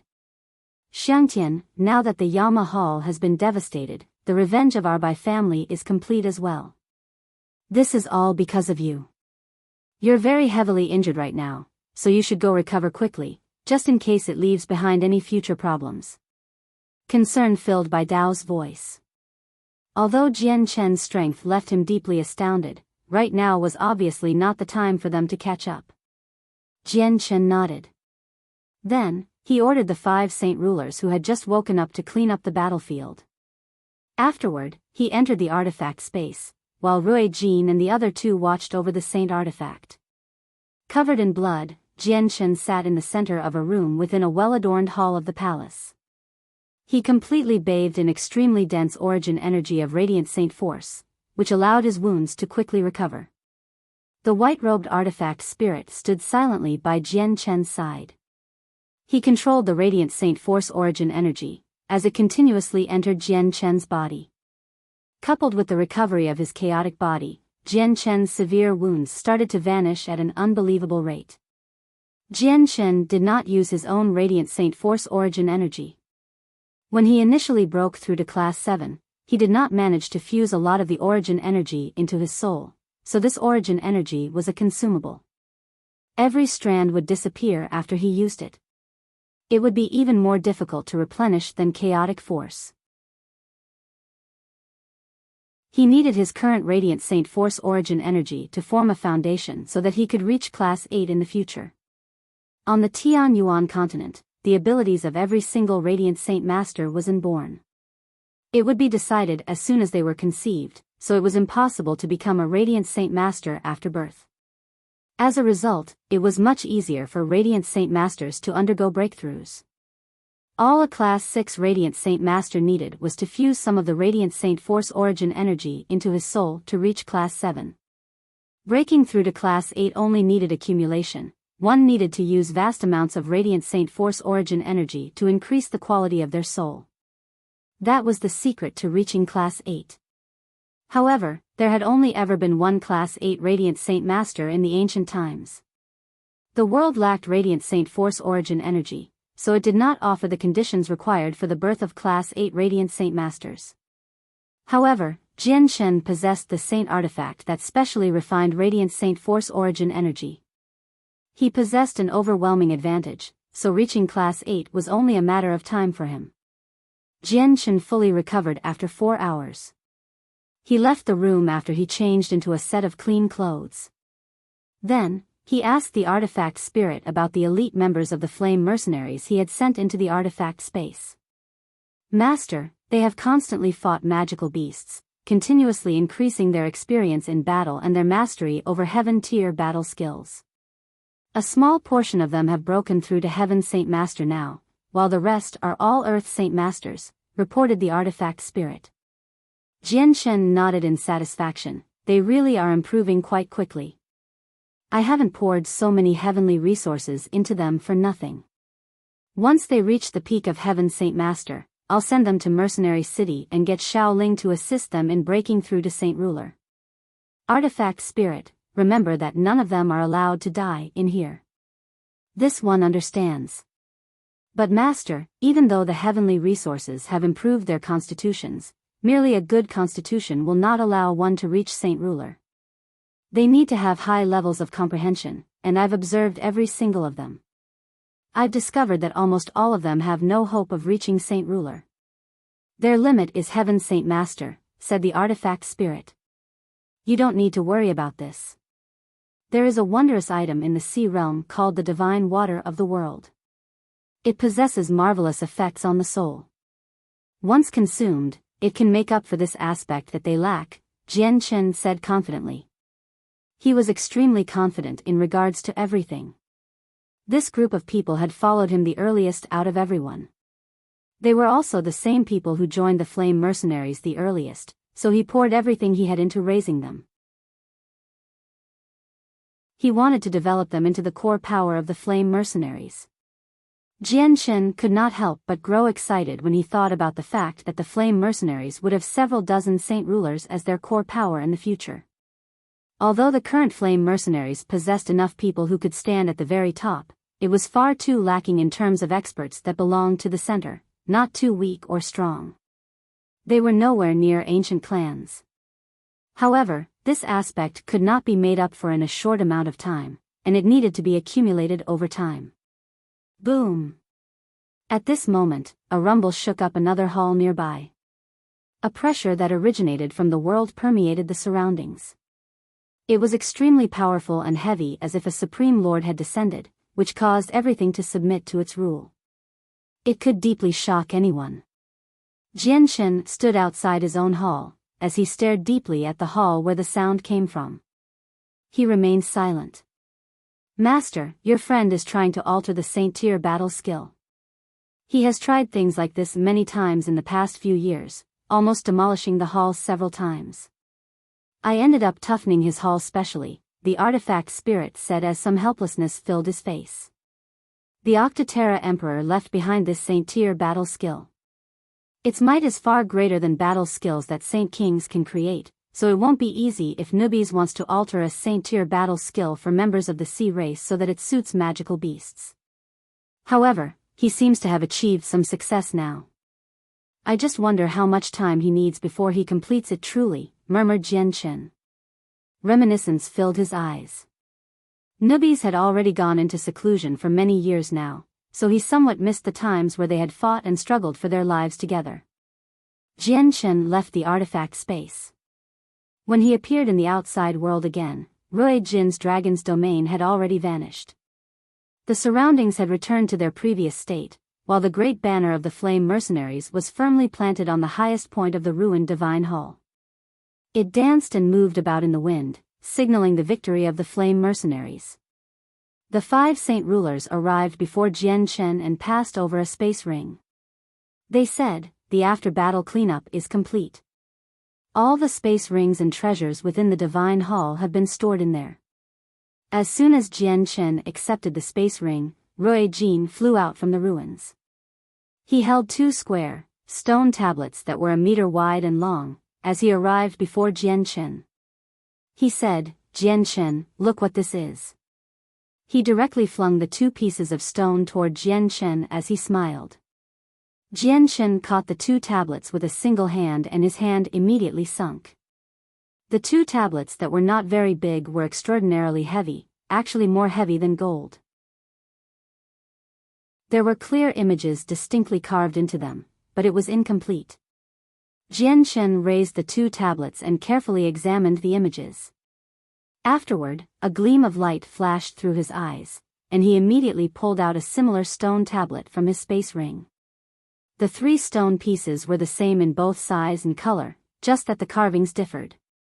These are fragments of a Saint-Tier battle skill. Jianchen exclaimed in surprise.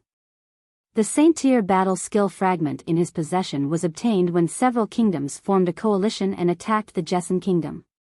He had found it in the treasury of the Qiangan kingdom. Correct, these are fragments of a Saint-Tier battle skill. It seems like it has been split into 6 pieces, He Yu said indifferently. A Saint-Tier battle skill may mean nothing to Jianchen, but it was much, much more than that to the Flame Mercenaries. Jianchen stowed the 3 fragments away before thanking He Yu. Then, he left with everyone else. Jianchen had already sent Bai Dao into the artifact space so that he could properly recuperate. He Yu personally ripped open a space gate to the Changyang clan in Lore City. After that, they left with Jianchen. The surroundings fell into a deathly silence once more with their departure. Only a large pile of corpses and a devastated Divine Hall stood there. A light breeze traveled through the place and blew the bloody smell everywhere. Only a bunch of ruins and corpses remained of the Yama Hall, which was one of the 3 great assassination organizations that had stood on the Tianyuan continent for over 100,000 years. Jianchen let the 5 saint rulers return to Flame City by themselves after they returned to the Changyang clan. Afterward, he paid a visit to Bai Yuntian's room all by himself. All he found was his mother sitting by her bed, as she sewed a piece of clothing lined with golden silk. Mother! Jianchen called out. Although she was already more than 50 years old, Bai Yuntian still had the appearance of a lady in her 20s. Time left no mark on her face, but she did seem much more mature and much more dignified. Chapter 1097, Visiting Dragon Island once more, 1. Bai Yuntian's face immediately lit up with joy when she saw Jian Chen stride through the doorway. Deep love filled her eyes as her hands stopped working. She stood up with the piece of clothing still in her hands and smiled. "Xianger, perfect. Try on this piece of clothing to see if it fits. I've sewn it according to your body shape after buying some supreme cloth from outside." Jian Chen's heart warmed up from his mother's love. Outside, he was a cold expert who shook the continent and someone that various forces feared, but at home, he was an extremely obedient and filial child. "Mother, let's talk about this later. I have something much more important," Jian Chen said. Afterward, a streak of golden light shot from the spot between his eyebrows and turned into a fist-sized golden tower. With a flash of golden light, the black-robed Bai Dao suddenly appeared in the room. "Brother!" Bai Yuntian immediately cried out when she saw Bai Dao. Great surprise filled her face. Bai Dao also noticed Bai Yuntian, who stood beside him. Immediately, he became stunned as he blankly stared at her. Disbelief flooded his face. "Sister, weren't you? How are you still alive?" Bai Dao's face was filled with surprise. To him, his sister had been murdered several years ago. She should have become a pile of dirt by now. After death had separated these siblings for so many years, they had a lot to say once they were together again. Bai Yuntian revealed the secrets of her revival, which immediately stunned Bai Dao. An even greater sense of happiness filled his gaze as he looked at Jian Chen. He sighed inside. His nephew kept shocking him more and more. Not only had he become a supreme expert, but he had also become a Class 7 Radiant Saint Master at the same time. Bai Dao also spoke about his encounters outside over the past few years. Ever since Bai Yuntian had died, he had wandered the Tianyuan continent alone, personally finding ways to increase his strength. In the end, he discovered a several thousand-year-old heavenly resource that a Class 6 magical beast guarded. He obtained it after he had chased away the magical beast with a heaven-tier battle skill. He used it to reach Heaven Saint Master. Afterward, he continued to wander the Tianyuan continent. He entered the depths of the soul-claiming mountains within the Karl Empire and was poisoned. He also faced the pursuit of a few powerful poisonous Class 6 magical beasts. He hid in Venerable Poison Sword's old dwelling after he fled. Venerable Poison Sword's soul saved him. In the end, the two of them had a discussion and reached an agreement. Venerable Poison's Word would help him complete his revenge, and he would offer his body to Venerable Poison's Word in return. However, he had never thought that the events he would experience would be so dramatic. Not only was Venerable Poison's Word wiped out, a portion of his soul and comprehensions of the mysteries of the world remained in Bai Dao's head, benefiting him greatly. Bai Dao spoke indifferently, but Bai Yuntian could still feel the amount of pain Bai Dao had endured during those years. Tears continuously rolled down her face as she sobbed, "Brother, it has really been tough for you over the past few years. You've done too much for our Bai family." "No, I haven't done much. The one who's done a lot is Shangtian. He has devastated the Yama Hall that wiped out our family back then, so our revenge is finally complete," Bai Dao sternly explained. He understood extremely well that he would probably be dead now if it were not for his nephew. Afterward, Bai Yuntian told Bai Dao that their ancestor, Bai Hai, was completely fine, which Bai Dao rejoiced over. During that night, Jian Chen returned to his room with the space ring from the 5 saint rulers. He spent 4 hours checking through the 1,000+ space rings inside. He found countless purple coins and monster cores of various classes. There were several dozen Class 7 monster cores and even 5 Class 8 ones. Class 8 monster cores could only be obtained after the death of a magical beast at the level of Saint King. Jian Chen had found them in the space rings of the Spectral Elder and the former Yama. Only experts at their levels could obtain such high-class monster cores. Jian Chen had even found numerous Heaven's Soul Stones in the space rings of other assassins. Clearly, the rock was not valuable to them. Every high-level assassin of the Yama Hall possessed a small piece that had been carved into a unique shape as a token of identification. Jian put away all the Heaven's Soul Stone and the Class 7 and 8 monster cores. He did not even glance at the purple coins a second time. He planned to give them all to Bai Lian the next time he visited Flame City. And to think that back then, I would work as hard as I could, kill without regard for myself, and dance on the edge of life and death just for those purple coins and low-class monster cores. Now, these items are basically trash to me. Jian smiled brilliantly as he stared at all the space rings on the floor. He immediately laughed at himself while he involuntarily thought back to the days when he would constantly fight to live. A while later, Jian returned to his senses. He stored all the space rings from the Yama Hall into a single space ring before he left the room. He stared at the pitch-black sky as he suddenly rose from the ground. He shot off into outer space with a wild gust of wind and disappeared in the blink of an eye. A huge, silver-white divine hall floated above the Tian Yuan continent in outer space. It just happened to be above the Jesson Kingdom. Bright and clear moonlight flowed around the divine hall. The hall continuously absorbed moonlight force. Jian charged into outer space like a comet. He landed steadily outside the main entrance of the divine hall. Currently, the main entrance was tightly closed. Jian seemed rather insignificant compared to the majestic entrance with his stature that had not even reached 2 meters. At this moment, a rumble rang out.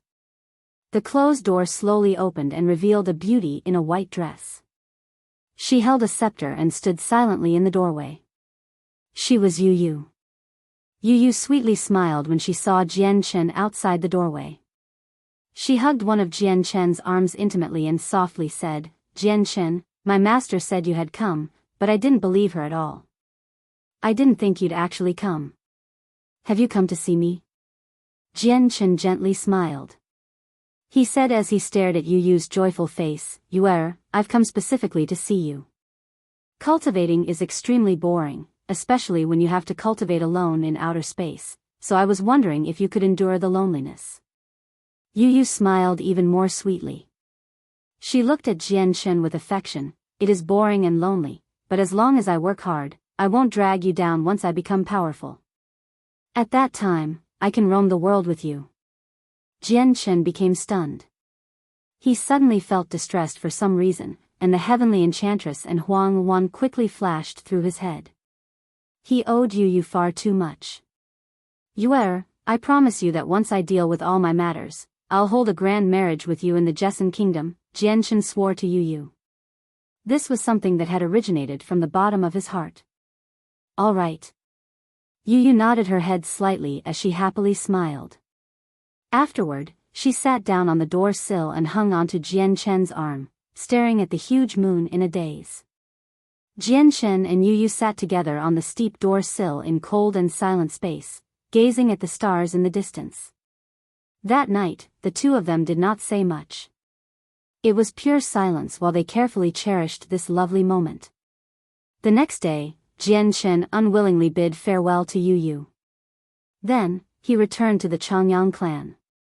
He got He Yu to construct a space gate to Flame City, so that he could drop off the huge fortune he had obtained from the Yama Hall.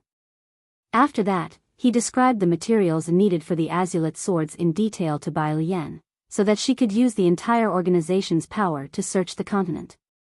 Once the items were found, he ordered her to purchase them no matter the price. After handing over the matters he needed to Bai Lian, Jian and He Yu visited Mercenary City together. Bai Dao remained with the Changyang clan.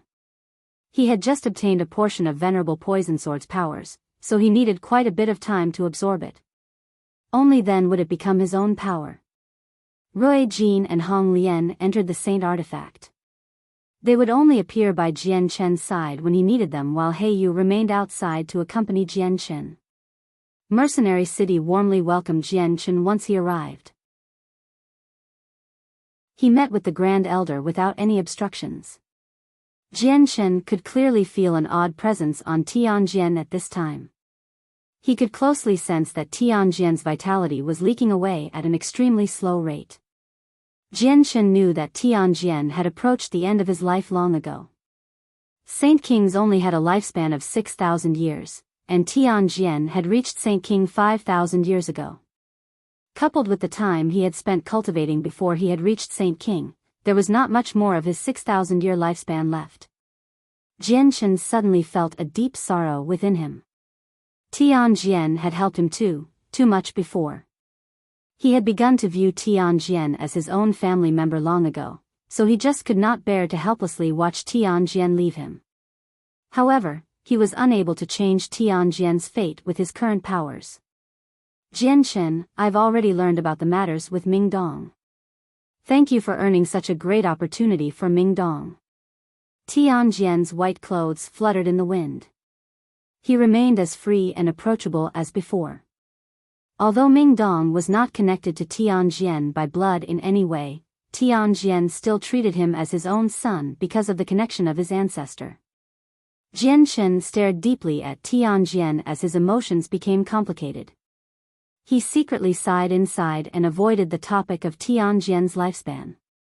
He said, Mingdong is a brother of mine, and we've gone through thick and thin together. I should be helping him, so there's no need to thank me, Senior Tianjian. Jianchen paused slightly before he continued, Senior Tianjian, I've mainly come this time to see Tai Ta. May I ask where he is? Chapter 1098, Visiting Dragon Island once more, 2. Come with me, smiled Tianjian. Then, he led Jianchen through a palace and, in the end, stopped before a huge square. A 3-meter-tall, burly man swung a huge axe in the center of the square while sweat poured from him. An extremely powerful battle intent enveloped the entire square. The elevated battle intent could affect every single person's soul and make their blood boil. It could reawaken the desire for battle hidden within everyone. The huge man's every stroke was natural. The strokes flowed perfectly and flawlessly between one another. They all possessed a heart-shaking might as if they could split the entire world in half. Jianchen could even feel the battle intent as he stood at the edge of the square. The blood within him boiled. He felt tempted to find someone and engage in battle. Tai Ta sure is the war god of the 100 races. The speed at which his strength increases is astonishing. Without any intentional cultivation in the past few years, he has become this powerful already. The energy within him is probably at the 5th heavenly layer of Saint Ruler, but he should be able to match 8th heavenly layer Saint Rulers. If he uses the mysteries of war, he might even be able to fight 9th heavenly layer Saint Rulers, Tianjian explained with a deep voice that carried many emotions. At this moment, Tai Ta seemed to notice Jianchen and Tianjian's arrival. He stopped swinging his axe and excitedly ran over with it on a shoulder. He said in a low, muffled voice, Jianchen, you've come. I've already stayed here for so long. I'm about to die from boredom. Just say something on my behalf to Senior Tianjian to convince him to let me go. I want to go outside. Tai Ta grumbled. Without Mingdong by his side, he became even lonelier during these past few years. Tai Ta, actually, I've come to find you this time to take you out, smiled Jianchen. Really? Jianchen, are you sure that you're not tricking me? Tai Ta's eyes immediately lit up as joy crossed his face. Of course it's true. As your best friend, would never trick you even if I have to die, Jianchen replied. Tianjian frowned slightly and sternly said, Jianchen, Tai Ta's identity is extremely special. If you take him outside, it's extremely likely that someone who knows about the matters of the ancient times will recognize him. It'll become troublesome then. Don't worry, Senior Tianjian. Since I'm brave enough to bring him out, I can obviously protect him. Even if the 10 protector clans come, they won't be able to touch him at all. At that time, all I need to do is throw Tai Ta into the Bright Moon Divine Hall, and then they'll be helpless. Jianchen was filled with confidence. He had the perfect insurance for Tai Ta's safety. Tianjian did not add anything else since he knew that Jianchen had already made up his mind. He understood Jianchen's powers extremely well, so he did not stop Jianchen from taking Tai Ta out. Jianchen left Mercenary City with Tai Ta. Then, he asked Yu to rip open a space gate to Dragon Island. He entered it with Tai Ta by his side. They arrived outside Dragon Island after they passed through the space gate. They could immediately smell the moist sea breeze, and below them was the deep blue sea. Before them was an extremely dense region of fog that connected the sky with the surface of the sea. Jian Shen, why have you brought me here? Tai Ta scratched his head as he asked Jian Shen in confusion. Jian Shen smiled mysteriously. Tai Ta, you'll find out later on. Come, follow me, but do be careful. Once you enter the fog, it's a region of illusion. Everything you see in the fog is fake, so do not treat it as if it is real. Jian Shen took a step into the fog first while Tai Ta followed close behind. The black-robed Yu stepped into the fog last, behind both of them. As they passed through the mist, the three of them experienced many attacks from the odd fish, but it did not pose any harm to them. The illusions in the mist constantly appeared and conjured various images to affect their mental state. However, now that Jian Shen's soul was extremely powerful, they could no longer affect him much. Dad, Mom, Grandpa, why have you appeared here? Suddenly, Jian Shen heard Tai Ta's voice. Clearly, Tai Ta had fallen into an illusion. Even with Jian Shen's warning, the illusions were just too realistic. It was almost impossible to distinguish between real and fake, which caused people to fall for them very easily. Jian Shen's heart tightened. Just as he wanted to pull Tai Ta's arm and swiftly rush out of the region of mist, the imprint of the war axe on the center of Tai Ta's eyebrows began to flicker with a faint golden light. Immediately, an extremely powerful battle intent began to radiate out, shattering the illusion and causing the mist to violently surge. So it was fake. These illusions are just too powerful. I had actually thought it was real earlier, Tai Ta sighed in amazement. The three of them passed through the region of mist very quickly. They flew at a low altitude, below 10 meters, as they headed for the center of the island. Jian Shen and Tai Ta ripped to shreds all the living corpses they came across. When Jian Shen had entered this place with the heavenly enchantress for the first time, they had feared the living corpses very much. They would detour around any they came across, unwilling to provoke them so easily if at all. However, these living corpses were nothing to Jian Shen now. Even the Saint King living corpses they came across were weak, like ants before Jian Shen. Jian Shen, Tai Ta, and Yu passed through the mountains and forests and broke through many formations in the meantime. They arrived at an empty piece of land in the center of the island very quickly. Weird. I clearly remember that it was this place, so why is it gone now? Jian Shen looked around as he mumbled in doubt. Jian Shen, why have you brought me here? Is there some kind of treasure? Tai Ta could not help but ask once more. He felt extremely curious. Jian Shen said nothing. After he pondered for a while with a frown, an idea flashed through his head. He mumbled to himself, there are many formations hidden on Dragon Island. It's extremely difficult for people to detect it. Maybe the droplet of Ergin's blood is hidden in the empty space as well. A spot where it'll only appear if the formation has been triggered. Jian Shen believed this idea more and more as he thought about it. Afterward, he called out the white tiger and told Yu and Tai Ta to wait where they were. He jumped on the back of the white tiger and began to run around wildly. Jian Shen did not dare to risk himself in the formation formed from a drop of Ergin's blood. Ergin's was someone who had surpassed Saint Emperor, so no matter how confident Jian Shen was, he did not wish to test the might of the killing formation. He could still remember that the Saint King corpses that entered the killing formation were silently turned to dust. Suddenly, Jian Shen's vision began to change. The green mountains disappeared, and he suddenly appeared in a bleak wasteland.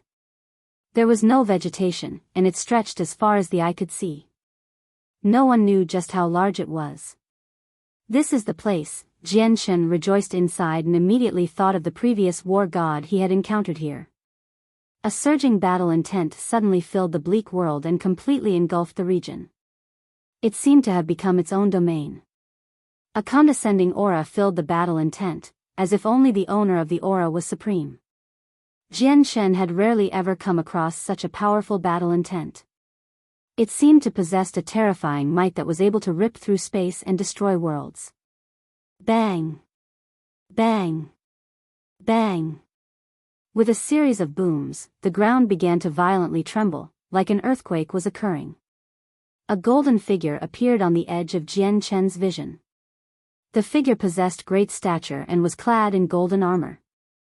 He carried a golden war axe on his shoulders, and his eyes burned with battle intent. He seemed to have been born for battle. He was the war god from ancient times, Ergens.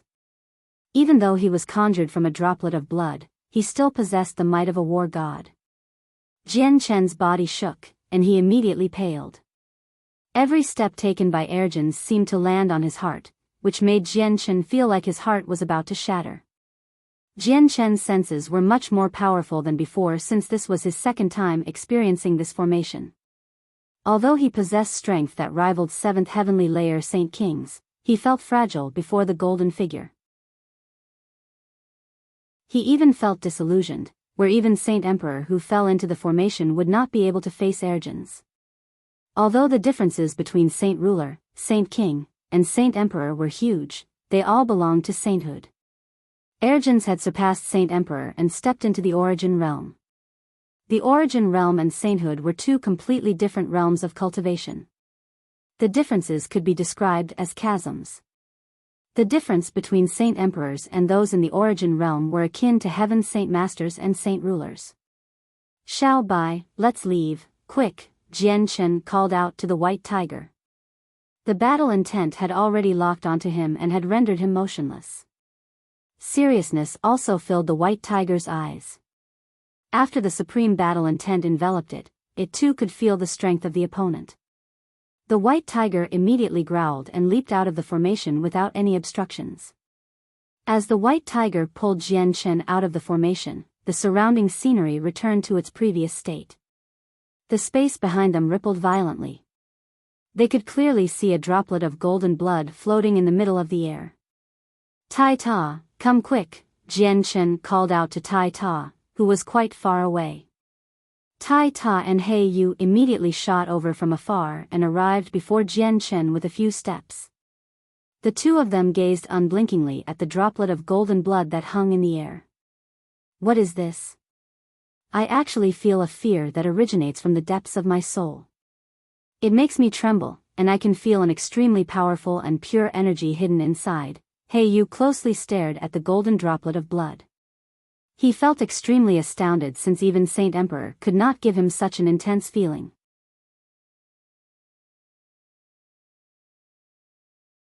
Chapter 1099, Legacy of the War God. Tai Ta's gaze became rather complicated. At that moment, his heart struggled to remain calm, beginning to wildly beat and shiver. Even his burly body shook slightly as a deep feeling of sorrow radiated from him. "Jian Shen, just what is that? Why do I feel so sad and painful when I see it?" "Jian Shen, I feel horrible inside." Tai Ta's expression suddenly became extremely pained. Even he did not know why he felt like that. "That's the blood of the war god Ergens." "Tai Ta, the owner of the blood is your predecessor," Jian Shen explained with mixed emotions. "What? This is blood left behind by the ancient war god, Ergens?" He Yu was shocked. However, he eased up soon and said, no wonder my body shakes. So it's a droplet of essence blood from Ergens." Tai Ta stood there blankly as he stared at the droplet of golden blood.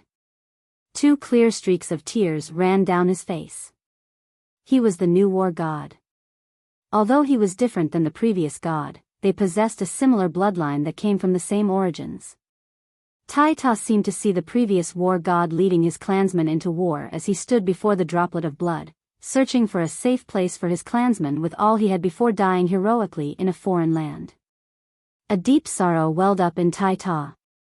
He seemed to have formed a subtle connection with the droplet of blood before him.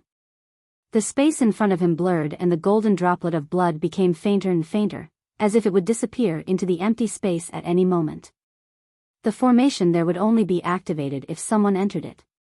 Otherwise, it would remain well hidden in empty space. Now that Jian Chen had already left after triggering it, the formation would disappear soon. At this moment, the drop of golden blood began to forcefully move up and down. A blinding golden light radiated from the droplet, forcefully stopping the formation's power. An extremely powerful ripple of energy erupted from the blood with a surging battle intent. Bang! Bang! Bang! With several consecutive booms in the surroundings, the energy from the blood broke through the formation which restricted it, causing the surrounding mountains and rocks to crack. No longer restricted by the formation, the supreme battle intent and terrifying energy within the blood immediately began to radiate out, enveloping the entire island. It caused the mountain ranges to violently tremble. The drop of blood turned into a golden streak of light as it flew toward Tai Ta. It then disappeared into his forehead. Immediately, the battle axe imprint between Tai Ta's eyebrows began to radiate with blinding light, outshining the sun. The golden glow illuminated the world, dyeing the world gold. Tai Ta could not help but close his eyes.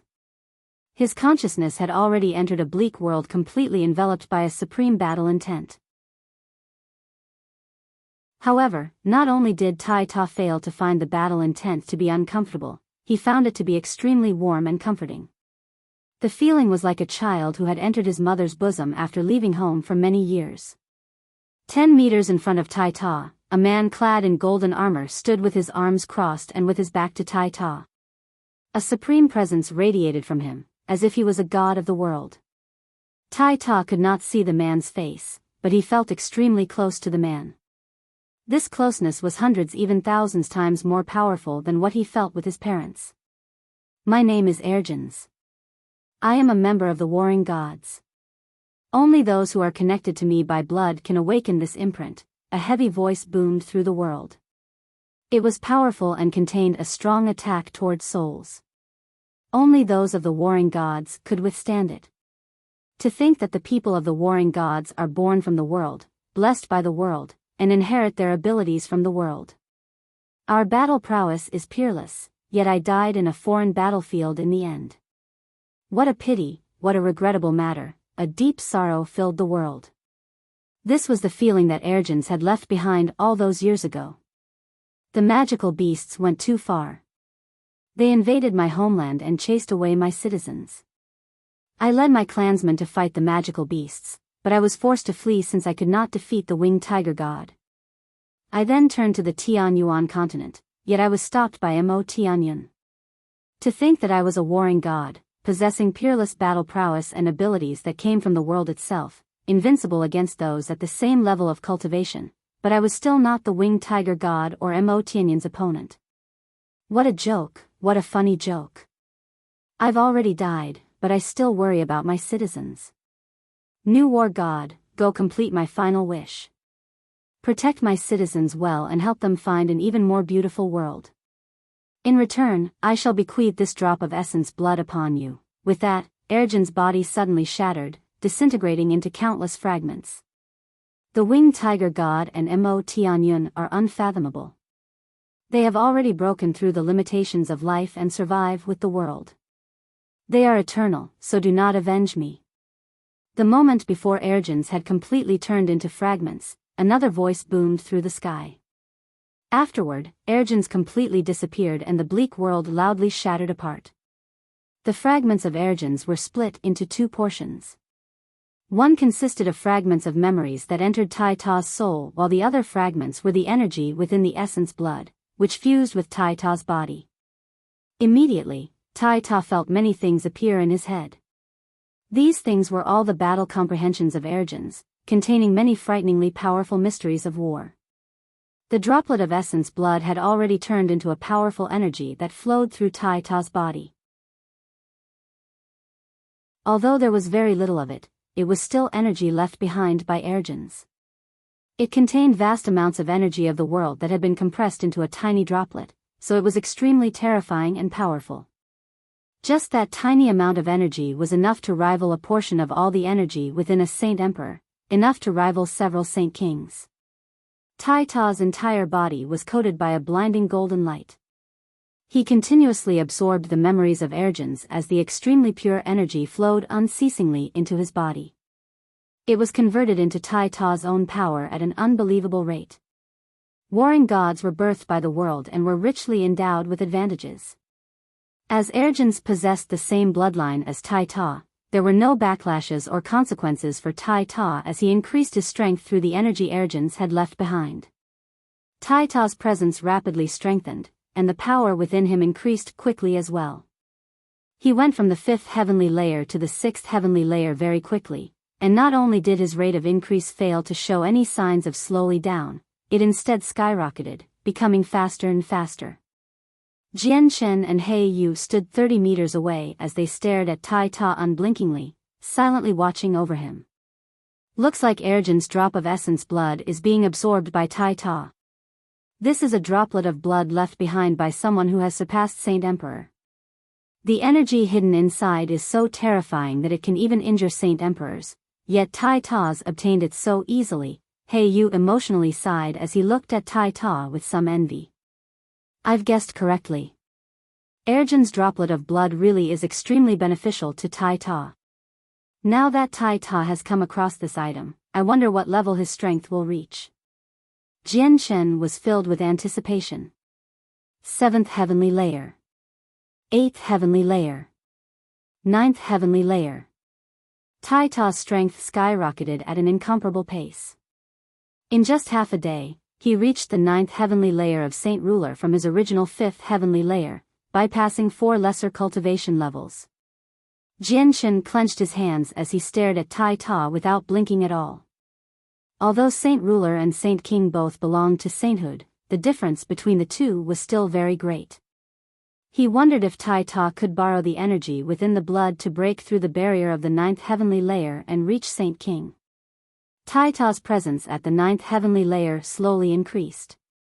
Now, the energy he needed for each level of cultivation was increasing, which was why it took him longer and longer to break through. Finally, Tai Ta's presence reached the very peak of the 9th heavenly layer. As Jian Shen watched with much anticipation, a vast and surging pressure immediately appeared from Tai Ta's presence.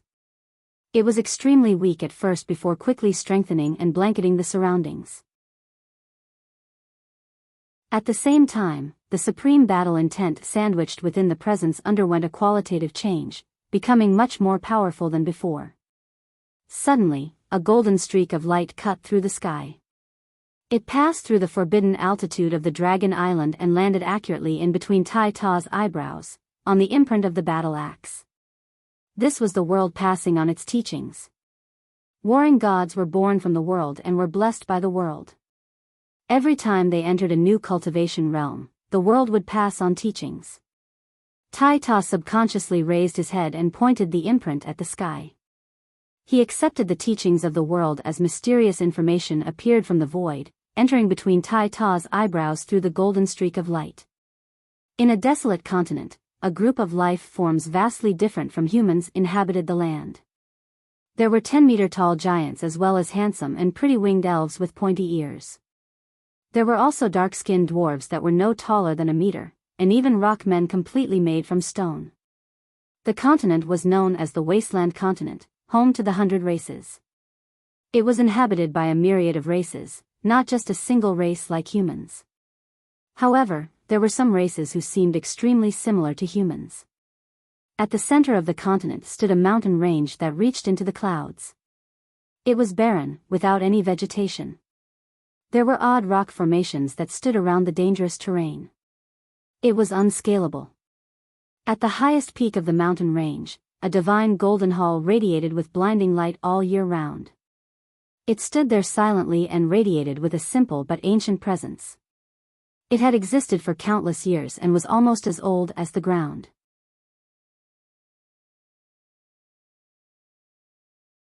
Chapter 1100, Shock of the 100 Races. The Divine Hall was the most sacred place among the members of the 100 Races. It was the pillar of support for the entire continent, the War God Hall. Currently, a wrinkly, winged, old elven man with pointy ears sat on the ground within a majestic hall of the War God Hall. He glowed with a green light as his vitality rapidly leaked away. His soul was quickly weakening as well, and even his skin was shriveling up. Hundreds of people with different statuses sat before the elven man. Sorrow filled all of their faces. Don't feel sad, don't be sorrowful. Life and death are things everyone needs to go through. I am only leaving sooner, the elven old man indifferently smiled. He was a hall elder of the war god hall, having reached the great perfection of Saint King long ago. He was currently facing the end of his life. His soul would completely dissipate without much longer. All that would be left would be his body. Zohar, go without worry. I shall be accompanying you in 100 years, a red-robed old man hoarsely said. His mood was extremely heavy. He too was a hall elder, and his name was Yen Sun, and he only had 100 years left. The elven old man looked at the sky and deeply sighed. Reaching Saint Emperor is becoming more and more difficult now. His soul was rapidly dissipating into the surroundings. He had already reached the end of his life, and the moment his soul completely vanished, he would have passed away. Suddenly, he became surprised. His eyes immediately began to shine with interest as he cried out, This is the presence of the war god. I actually feel the presence of the war god. The war god of the 100 races has finally reappeared. What the elven old man said was shocking, so shocking in fact that the expression of everyone present changed. Zohar, what did you say? You've sensed the presence of the war god? A hall elder with similar strength cried out in astoundment. Everyone there became shocked. Disbelief flooded all of their faces, but that disbelief was soon replaced by ravishing joy. The war god of the 100 races had disappeared for over 1,000,000 years. The war god meant a lot to the 100 races. Not only was he the god to all members of the 100 races, he was their pillar of support and a sign for the blossoming glory of the 100 races. The elven old man became extremely excited. He said with a trembling voice, My soul is dissipating into the surroundings, so it fused with the world for a very short instance. In that moment, I sensed the presence of the war god. Zohar, are you sure it's the war god? Are you completely sure? A white-robed hall elder asked. He too was extremely excited. The elven old man stood up and gazed into the distance. He confidently said, I've sensed the presence of the war god many times in the Forbidden Grounds, and this supreme battle intent can only come from the war god. No one can imitate it, so it can't be wrong. It can't be wrong at all. It must be the war god. Our war god has finally descended to this world, and the 100 races can soar once more. The old man became extremely emotional as 2 turbid streaks of tears rolled down his cheeks. Can you sense where the war god is right now? We'll go welcome the great war god immediately, a hall elder urgently inquired. The soul of the old man dissipated faster and faster as his vitality leaked away. He became more and more shriveled. He shook his head and said with a face full of pity, I could only sense the war god's presence the moment my soul dissipated into the surroundings and became part of the world. I cannot sense where the war god is. We'll send orders to find the great war god. Even if we have to search the entire continent, we need to find the war god, a well-respected elder of the war god hall emotionally said. Now that the new war god has been born, we need to collect the remaining beast furs as soon as possible so that the war god can become even more powerful. Otherwise, I worry that the magical beasts and humans will harm him before he fully matures, said a burly middle-aged man. Although he sat on the ground, he was still 5 meters tall. He was the patriarch of the giants. I've just received news that the assassination organization we had secretly developed on the Tianyuan continent has been devastated by someone. The difficulty of finding the beast furs on the Tianyuan continent has become too great now, a hall elder said with a deep voice. What? The Yamahal's been wiped out? Doesn't that mean the only way for us to find where the beast furs are is to cast the secret technique? The price to cast the secret technique is far too great. It needs the sacrifice of a saint king at great perfection, and the activity it creates is just too large. Not only will we find out, even the protector clans will know. We cast the secret technique several times in the past with a few elders, but the furs all ended up in the hands of the protector clans even though we found where they were. It's almost impossible to take them back once the protector clans get their hands on them. With the searching done by over 10 elders in the past, 13 of the 18 beast furs have appeared. We are only in possession of 4 of them. The remaining 9 are with the protector clans and mercenary city of the Tian Yuan continent as well as the beast god hall. We don't know where the 5 final beast furs are. If we need to gather all 18 pieces, we need to get the beast furs in the hands of the protector clans and the beast god continent. We need to go to war with them sooner or later, so it's no problem if they know where the beast furs are. The upper echelon of the War God Hall discussed the situation. Today was the day when a hall elder was supposed to pass away from old age, and it was supposed to be a day filled with sorrow. Instead, the atmosphere had reversed because of the news of the rebirth of the war god. Nothing was more important to the 100 races than the rebirth of the war god. The old elf said, "You're right. Now that the war god has appeared once more, we need to assemble all 18 beast furs in the shortest amount of time possible. We will end up fighting the protector clans and the beast god continent sooner or later, so why should we worry about the remaining beast furs falling into their hands now? My life should be dissipating into the world anyway, so my life is as useless as a feather, but it looks like I can utilize my life for an even greater cause. Why don't I sacrifice my life and find the remaining 5 beast furs? We can only do that now. Zohar, you don't have much time left, so immediately cast the secret technique to find the remaining beast furs. Jarlai, immediately use the war god's order to summon all the saint kings of the continent so they can gather at the war god hall as soon as possible, and then send emissaries to scour the entire continent for the great war god. The fire-robed Yensun decisively handed out commands. Summoning all the saint kings of the 100 races? Elder, are we declaring war on the Tian Yuan continent? Everyone in the hall became shocked. The hall elder shook his head. At that moment, his eyes became extremely narrowed, as if he could look through space. He seemed extremely terrifying as he coldly said, "No, we are not declaring war on the Tian Yuan continent. We are declaring war on the protector clans. If the other beast furs appear, people of the protector clans will definitely go forth to collect them for themselves. Their clans will definitely be weakened by this, and we will take advantage of their weakness to attack the protector clans. We will take back the beast furs. Esteemed elder, will we really succeed if we attack the protector clans?" A famed expert among the people asked. The elder replied, "Our overall strength may pale in comparison to the Tian Yuan continent by a lot, but our experts have all gathered together this time. Even if the 10 protector clans work together, they cannot stop us."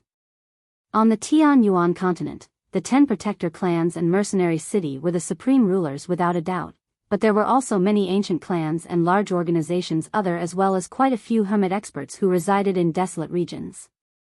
As a result, even though the 100 races was far weaker than the whole Tian Yuan continent, they were strong enough to deal with just the protector clans. With the war god's order out, all the saint kings of the wasteland continent ripped open space gates to make their way to the war god hall.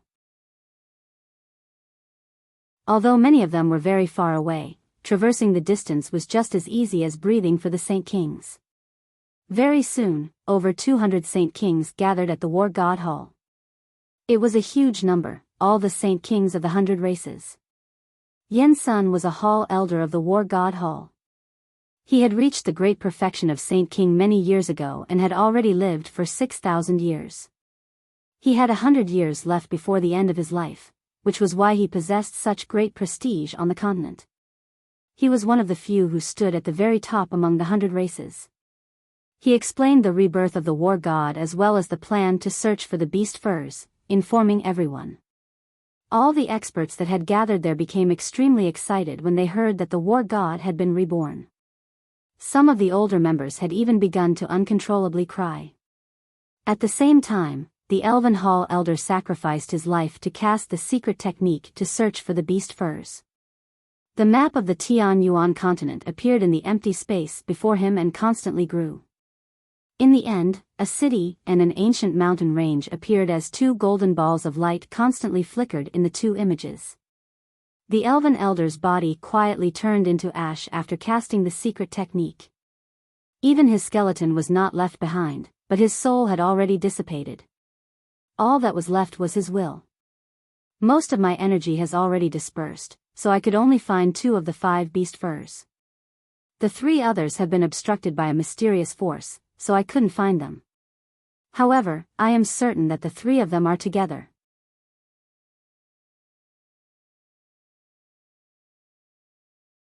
Chapter 1101, Invasion of the 100 Races. 1. The elven elder completely disappeared from the world since his soul had already dissipated. Originally he could have left behind a complete body, but he turned into a pile of ash because he cast the secret technique. Great-grandfather, old majesty, the elves in the hall all mourned as sorrow overwhelmed them.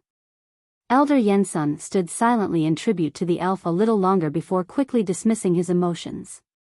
He coldly said, "The Protector clans have a total of 6 beast furs, and they are in the hands of the Shinshao sect, the Padian sect, the Yangji sect, the Tyrant's Blade School, the Heavenly Incense School, and the Moyuan clan. We will split into 8 parties.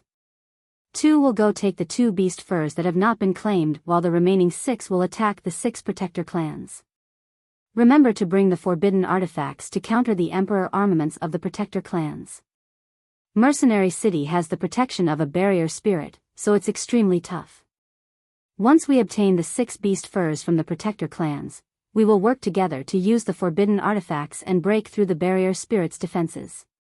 In a medium-sized kingdom on the Tianyuan continent, a middle-aged man dressed as a mercenary sat all by himself at a table while he drank.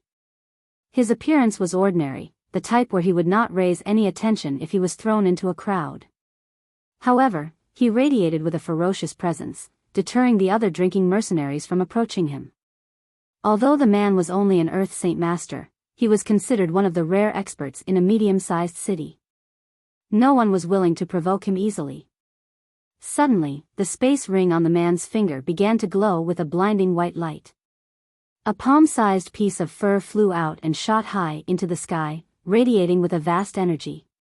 It fluttered in the wind, having enlarged to be 10 meters across. The profound presence of the truths of the world radiated from the beast fur. They seemed like the mysteries of the world, but they were even more complicated and difficult to comprehend. The white beast furs hid a huge secret. Jian Shen had only triggered some of the simple mysteries of the world hiding within them, allowing him to reach Saint Ruler. Currently, the beast fur had been fully activated, awakening all the secrets hidden inside. Not only did the surrounding space violently tremble as the profound truths of the world radiated from the beast fur, but a strange ripple also expanded across the entire continent, and all the supreme experts of the continent could sense it.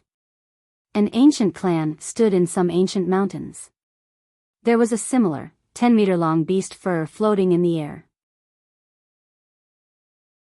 It too radiated with the truths of the world, which were far more profound than the mysteries of the world, and coupled with it was a strange ripple that expanded across the continent. Beside the beast fur was a Saint King floating in the air. He radiated with a blanketing presence. He wanted to put the beast fur away, but to his surprise, an invisible energy poured out of the beast fur and formed an independent domain that kept him away.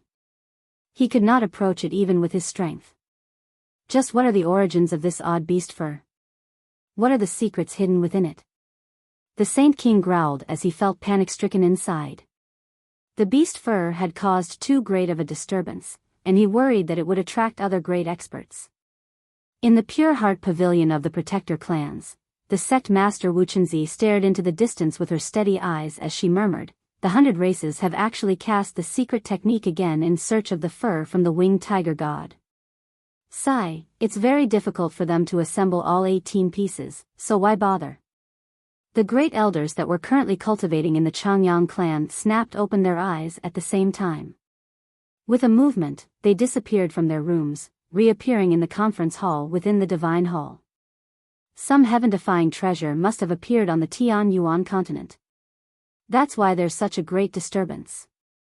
I can actually feel the truths of the world that far exceed the mysteries of the world I have comprehended. Jury, Zhenghua, the 2 of you might as well go out and have a look. It doesn't matter what the treasure is, you have to bring it back, Changyang Qingyun sternly gave out orders. Changyang Qingjuri and Changyang Yuanzhenghua nodded and left the protector clan together. All the great elders within the Yangji sect had already gathered together. Yangzi sat high up at the front as he sternly said, "You must have already sensed it as well. A strange ripple has actually expanded through the Tianyuan continent, and I can vaguely sense the profound truths of the world within it. It's difficult to comprehend even for me. The question is just what is this item that can cause such a great disturbance?" A great elder asked out of curiosity. "It doesn't matter what it is, we need to go have a look. If it's some peerless treasure, we need to use everything we can to take it for ourselves. Then let Tian Shuzi and me go have a look." Two great elders immediately left the Yangji sect. At the same time, Gui Haidao, who sat on top of the emperor armament in the forbidden grounds of the Tyrant's Blade School, slowly opened his eyes. His eyes seemed to contain a whole different world, giving off an unfathomable feeling. This is a pulse of origin energy, though it's a pity that it's just the presence and not the actual thing. Otherwise, I could have used it to increase my strength. Reaching that point, Gui Haidao suddenly paused. A gleam of light flickered through his eyes, and he said with a deep voice, "No, there seems to be much more in there." Gui Haidao sensed it carefully. After a while, he became rather stern. He murmured, "My strength may be nowhere as great as before, but to trick me is still not easy. There's something hidden within the beast fur that even I cannot detect. Looks like his strength already exceeds me when I was at my peak. He has probably attained godhood already. Only someone that powerful can kill a member of the warring gods. The fur of the winged tiger god is thorny object. Once dragged into it, you might even end up offending the people of the warring gods. The warring gods are people who reside at the top and have the potential to become grand primes. They're not people who a mere adventurer like me can afford to offend." Gui Haidao mumbled to himself as deep fear filled his eyes. The disturbance from the two beast furs attracted the 10 protector clans. Other than the Pure Heart Pavilion and the Tyrant's Blade School, experts from the 8 other clans were all mobilized in attempt to obtain this peerless treasure.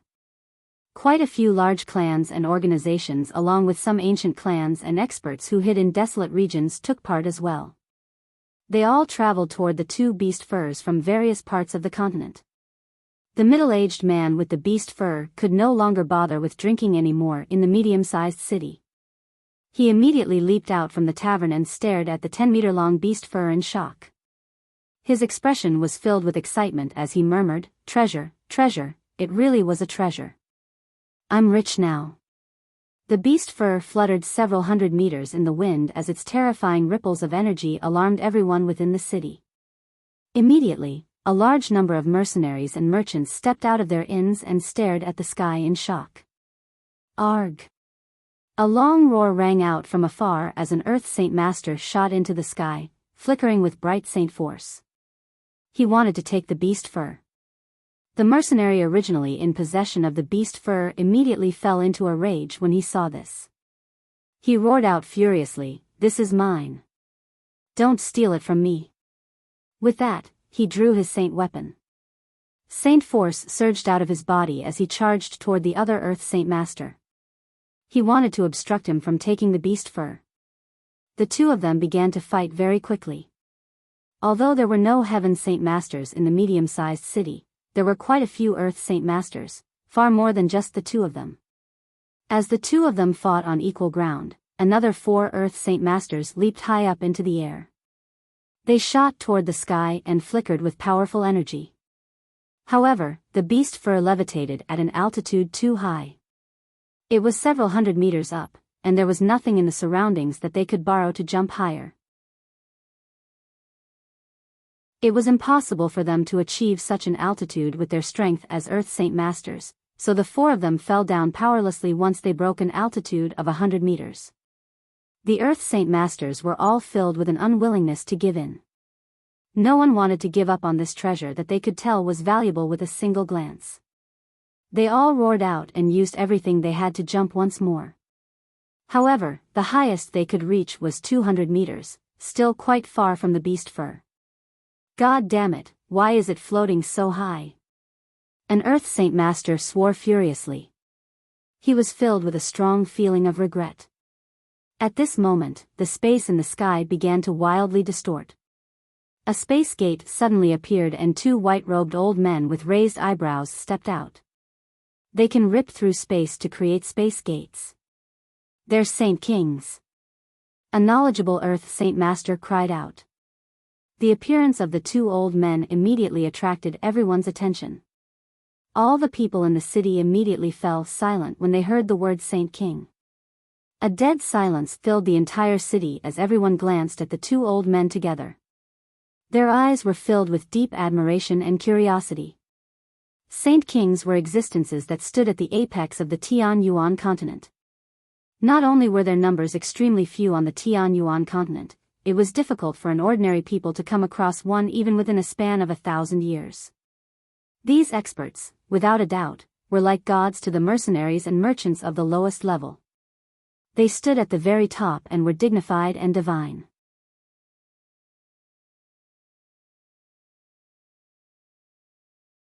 Chapter 1102, Invasion of the 100 Races, 2. The two old men who had emerged from the crack in space stared at the huge white beast fur floating before them as a sliver of amazement appeared in their eyes. One of them said, "I never thought that the great disturbance would actually come from this odd piece of beast fur. I wonder what mysteries hide within it."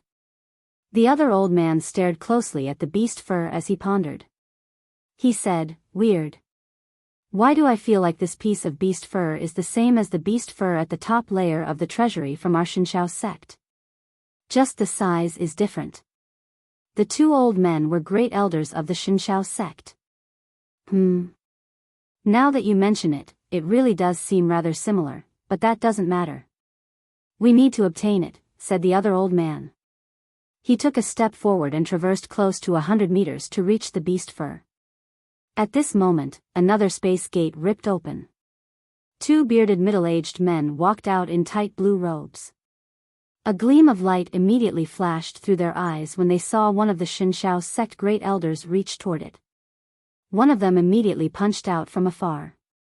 The fist broke through the air and a vast energy shot towards the great elder like a dragon.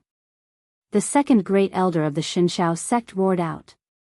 Just as he was about to do something, he was locked on by the vast presence from the other middle-aged man.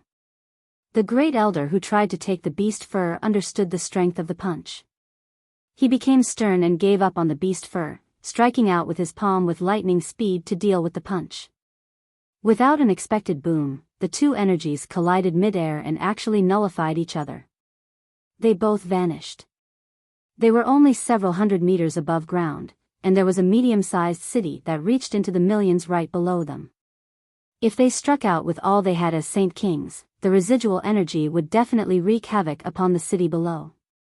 It would lead to hundreds of thousands, or even millions, of deaths. Then the both of them would suffer the punishment of celestial decay. They needed to control their attacks when they were so close to a densely packed city. People of the Moyuan clan, this beast fur was first discovered by our Shinshao sect, so it is ours. Do you want to steal it from us? A great elder from the Shinshao sect called out. You can cut the bullshit. I'm no kid that you can just trick. Do you really think that it's your Shinshao sect just because you said so? I can say it's the Moyuan clans if that's the case, sneered the middle-aged man who had punched out. People of the Shinshao sect, this beast fur already belongs to the Moyuan clan. Please leave immediately. I don't wish to see our two organizations fall out with one another over something like this. The other middle-aged man from the Moyuan clan spoke as well. The two great elders of the Shinshao sect became pale white when they heard those words. They furiously yelled out, Moyuan clan, aren't you acting a little too haughty? Do you really think that our Shinshao sect fears you? On the surface, the 10 protector clans were the most powerful organizations on the continent and were responsible with guarding the continent, but they would often get into conflicts with one another below the surface. They would even fall out with one another sometimes. A middle-aged man sneered. The two of them were slightly stronger than the two great elders of the Shinshao sect, so they obviously did not fear them. Immediately, one of them extended his hand to take the beast fur. Don't you dare take something that belongs to the Shinshao sect. How could the two great elders let the people of the Moyuan clan take something that belonged to them? They immediately worked together and became embroiled in a great battle with the people of the Moyuan clan. After clashing several times, the surrounding space began to violently pulse. Space gates suddenly appeared again and Saint Kings emerged from them. They either radiated with vast presences or seemed like ordinary people. Other than people from the 10 protector clans, many ancestors of ancient clans as well as a few people who belonged to no organizations appeared. The situation immediately became messy with their arrival. The people of the Shinshao sect and Moyuan clan stopped fighting as well and stood about indifferently. Ha ha ha, it sure is lively here. I never thought that so many renowned people would come. However, there's only one treasure, but so many of us. It'll be hard to distribute it, a Saint King from a protector clan laughed. Those who wish not to take part leave immediately. Some people have no need to take part in this, a bald old man coldly commanded. He glared at the weaker ancestors of ancient clans and those who were not part of any organizations. He acted extremely harsh. The weaker Saint Kings who did not belong to the protector clans immediately revealed horrible expressions when they heard his orders. However, they dared not to speak against the great elders of the protector clans even though they were furious, so a few of them immediately ripped open a space gate and left. With their departure, there were only 20-odd people left. Besides the people who belonged to the protector clans, there were a few experts who were relatively stronger and did not fear the protector clans. The bald old man raised an eyebrow complacently when he saw that he had scared away quite a few Saint Kings with a single sentence. He said, "Now, let's properly discuss how we will split this treasure." As soon as the bald man stopped talking, the space nearby began to violently tremble. A huge space gate suddenly formed and a tremendous presence leaked out from inside. It stunned all the experts of the 10 protector clans, and they failed to return to their senses for some time. 20 or 30 experts charged out of the space gate extremely quickly with surging presences. Every single one of them was a Saint King, and there was no lack of Saint Kings at great perfection. The group was extremely powerful. As soon as the people emerged from the space gate, vast amounts of energy flickered in the surroundings. They drew their weapons and began attacking all the human Saint Kings present while one of the Saint Kings at great perfection charged for the beast fur. He grabbed it before quickly throwing it into his space ring. Shit, they're people of the 100 races. A great elder from a protector clan recognized who the people were. His facial expression drastically changed as he cried out. Without any hesitation, he immediately drew his saint weapon to face off against them. The remaining human Saint Kings all returned to their senses as well. Faced against such great foes, no one bothered with the beast fur anymore. All of them drew their saint weapons to face the enemy. They knew extremely well that against the experts of the 100 races, it would be fight of life or death. They would not show mercy just because they were members of the protector clans. There were a little more Saint Kings of the 100 races than the humans. Coupled with that fact that they had Saint Kings at great perfection leading them, the humans fell to a disadvantage as soon as they began fighting. No one dared to use everything they had. If the ripples of battle killed off several 100,000 or even millions of people, none of them could leave unscathed. As a result, there was no earth-shaking disturbances while the several dozen Saint Kings fought in the air. Only the space cracked and healed continuously. How dare you? Do you think that your lives are too easy? In all these years, we've never attacked you out of our own accord, yet you've begun invading our Tian Yuan continent. People of the 100 races, are you declaring war on the Tian Yuan continent? The Saint Kings from the protector clans angrily swore as they fended off the 100 races. All of them used secret techniques to secretly communicate with their clans. The item has been obtained. Don't waste time here, let's go. The Saint King at great perfection who had taken the beast fur coldly gave a command before swiftly retreating. He created a space gate in a region of stable space and left through it. The other experts of the 100 races did not get drawn into the battles either. They all knocked back their opponents with powerful strikes before quickly disappearing into the space gate. In the blink of an eye, all the Saint Kings of the 100 races that had appeared suddenly disappeared. It had been less than 20 seconds since they had arrived. The whole occurrence was extremely sudden. The human Saint Kings all floated there with sunken faces. Some of them even had residual blood at the corner of their mouths. The battle was very short, but a few of them had been injured. 100 races, how dare you invade our Tian Yuan continent? We will not let this matter go so easily, the bald old man from a protector clan roared at the sky. A powerful killing intent radiated from him, tempting to destroy his surroundings. In ancient times, the humans of the Tian Yuan continent really were not the opponents of the 100 races, but the era was different now. They inhabited the Tian Yuan continent that was rich with resources while the 100 races lived on the rural wasteland continent. They were nowhere near overall strength of the Tian Yuan continent. They were no longer as great as before. Another few space gates were suddenly ripped open. A few Saint Kings from protector clans had received the request for help, so they urgently hurried over. What's happened? A Saint King that had just arrived asked with a deep voice. It's the 100 races. A great group of them suddenly invaded our continent and stole the treasure. A similar occurrence happened in the sky above the ancient clan. One of the two beast furs on the continent was in the medium-sized city while the other one was kept by an ancient clan. The two beast furs had drawn the attention of many experts on the continent, but they were all taken in the end by the experts of the 100 races who had appeared suddenly. For some time, the invasion of the 100 races and their action of taking the beast furs caused much irritation to the protector clans and peak-level experts. They swore that they would seek an explanation over this matter.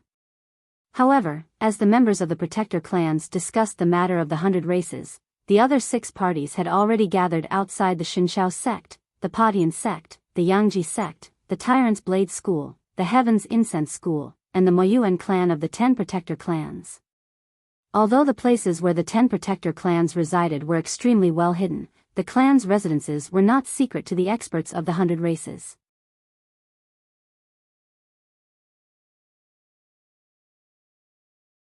Chapter 1103, Invasion of the 100 Races, 3, Use the Forbidden Artifact. We need to break into the space of the protector clans as soon as possible and then use the forbidden artifact to charge through the obstacles so we can get the beast fur. All the leaders of the 6 parties gave out orders, giving the order to attack at the same time. A simple great saber stood outside the independent space of the Yangji sect. It radiated an extremely forceful presence. The saber was 100 meters long and brightly lit up the surrounding hundreds of meters. The weapon stood dead straight with its hilt pointed at the sky while the tip pointed down into the earth. A destructive energy rippled in the surroundings, causing the surroundings to violently tremble. Space distorted and became a mess as countless rocks nearby were reduced to dust. The Saint Kings at great perfection from the 100 races stood before the saber as they controlled it. They were very stern. The might of the forbidden artifact was just too great. Even when the two of them worked together, they found it rather difficult to control. Ha! The two Saint Kings roared at the sky in an earth-shaking manner and a 5-meter-thick ray of light shot from the saber. It struck the space before them with lightning-like speed. The space there began to violently tremble. A huge crack in space appeared.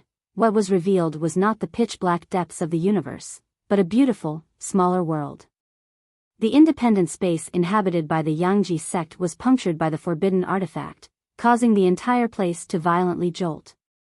However, before the people of the Yangji sect could understand what was going on, the group of experts from the 100 races charged in from outside. They used the forbidden artifact to pave a path, killing whoever got in the way. They killed their way into the Yangji sect. Dong! The heavy sound of a bell rang from a divine hall within the sect. It was extremely loud and hurried and vaguely possessed the intention of going to war.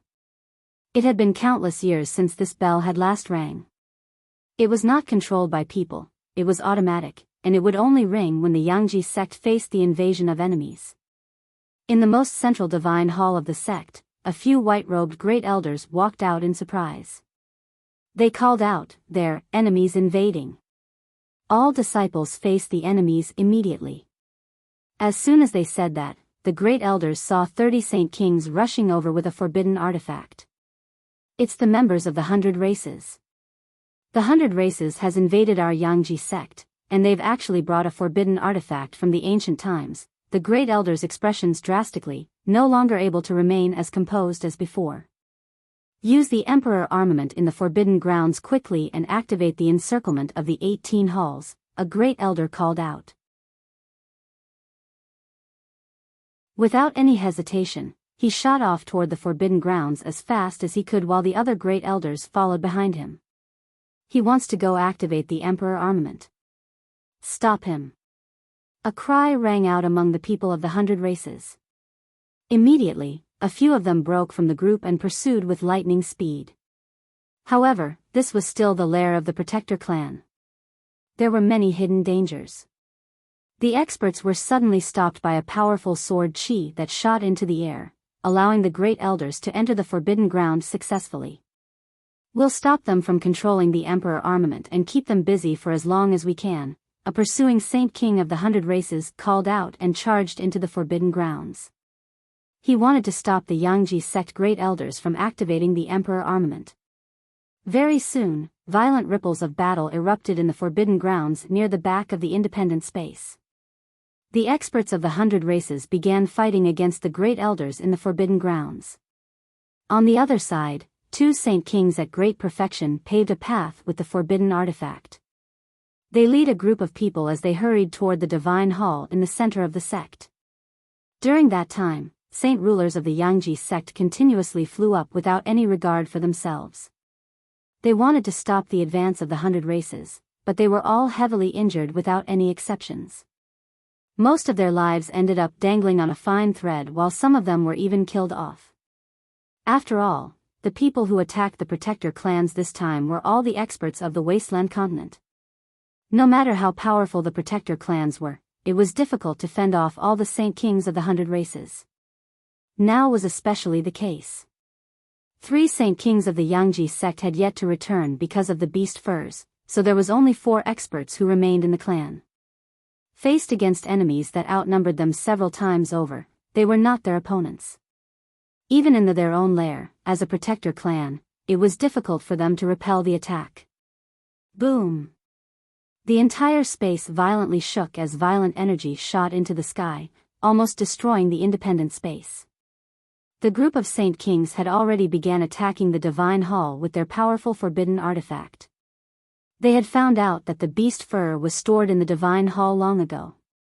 The power of a forbidden artifact was enough to take on an Emperor armament from a Protector clan. The strike was like a Saint Emperor's attack, creating a huge, thick crack along the Divine Hall of the Yangji sect. At this moment, a great pressure forcefully pressed down from the sky. 18 mountainous divine halls appeared in empty space and began to fall with extremely vast ripples of energy and terrifying pressures. Each and every single divine hall was made by a Saint Emperor.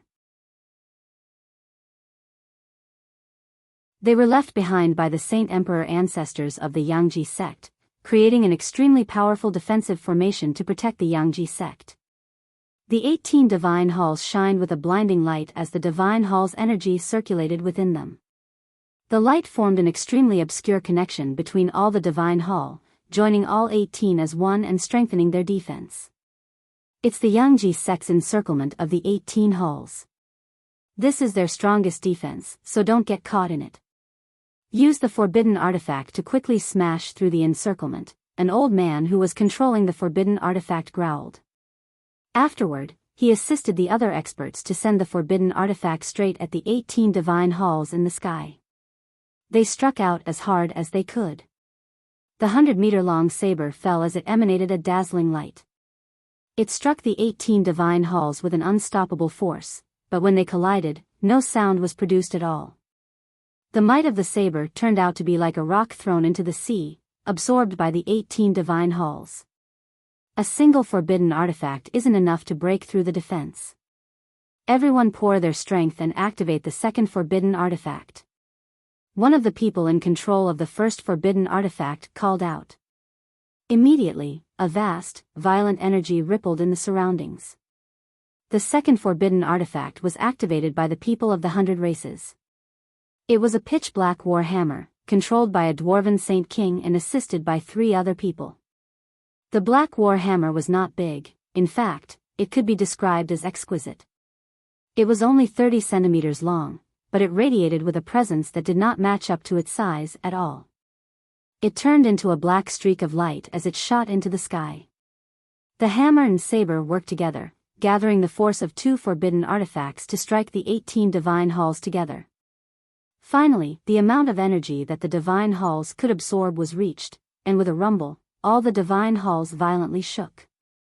Tiny cracks appeared on each divine hall.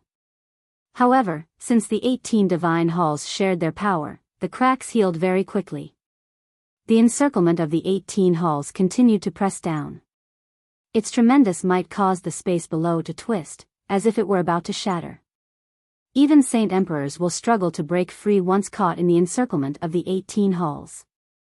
We need to use the forbidden artifacts to keep it at bay and prevent them from descending. Everyone else enter the divine hall of the Protector clan, seized the beast fur, ordered an expert among the 100 Races. The remaining people immediately left the group. One of them drew the third forbidden artifact, striking the central divine hall under the support of several people. He smashed through the outer walls and made it to the interior. Almost the moment they stepped in, the various powerful formations were activated within the divine hall. Although they could kill off Saint Kings, they were nothing before the forbidden artifacts of the 100 Races. A violent rumble rang out from the back of the independent space as a mountain turned to dust in an instant. The several Saint Kings that had gone over to keep the Great Elders busy all flew back as they vomited blood. At the same time, an extremely terrifying ripple of energy appeared there. Shit, the Emperor armament has been awoken. Everyone else head over. We need to stop it from fully awakening with everything we have. We don't have a 4th forbidden artifact, said an expert of the 100 Races. He was extremely serious. At that moment, all the experts of the 100 Races worked extremely well together. The experts that had entered the divine hall stepped out without saying anything else and rushed over to where the Emperor armament was. Only the experts controlling the forbidden artifact stayed behind to break through the obstructions of the divine hall and to retrieve the beast fur. An ancient, 30-odd meter long sword stood in the forbidden grounds of the Yangji sect. Layers of inscriptions flashed in the surroundings, glowing with a blinding light. In the surroundings, the 4 great elders of the Yangji sect sat with their legs crossed and eyes closed. 2 of them wore tattered clothes with blood at the corner of their lips, while the other 2 were also pale. They were all rather injured. A hazy glow enveloped the 4 of them from the ancient sword. The light seemed like nothing, but it contained an unimaginable strength. It could repel any foreign attacks while the 4 of them activated the ancient sword. Rise! Suddenly, the 4 great elders all called out in unison. They suddenly pressed their hands against the formations on the ground and copious amounts of energy unceasingly poured out, causing the inscriptions to become blinding. The Emperor armament began to violently tremble as a frighteningly vast energy pulsed around it. Afterward, the Emperor armament began to slowly rise out of the earth. The vast pressure became denser and more powerful. It was like a primordial beast slowly waking up from its slumber.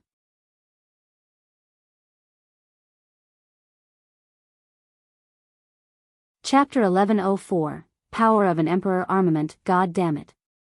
The power of the Protector clan's Emperor armament seems much more powerful than in the records. We need to suppress the Emperor armament quickly. We can't let it be drawn from the ground. A person cried out from afar, and the group that had separated from the central divine hall had arrived. They all arrived above the ancient sword, striking at the sword's hilt in unison to prevent the sword from being drawn. The sword slowly sank by a little.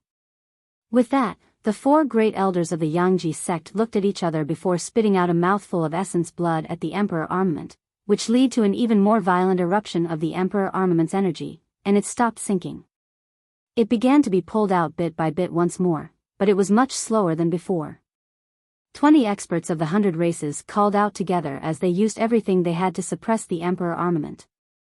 However, the weapon's power had far exceeded their imaginations, so even with all of them, they could not prevent the Emperor armament from being drawn. God damn it, put some strength into it, the Saint Kings of the 100 races all yelled out furiously. They all knew that the moment the sword's true powers erupted would be it was drawn. However, they could not stop it even when they used everything within them. All they could do was delay it by some time.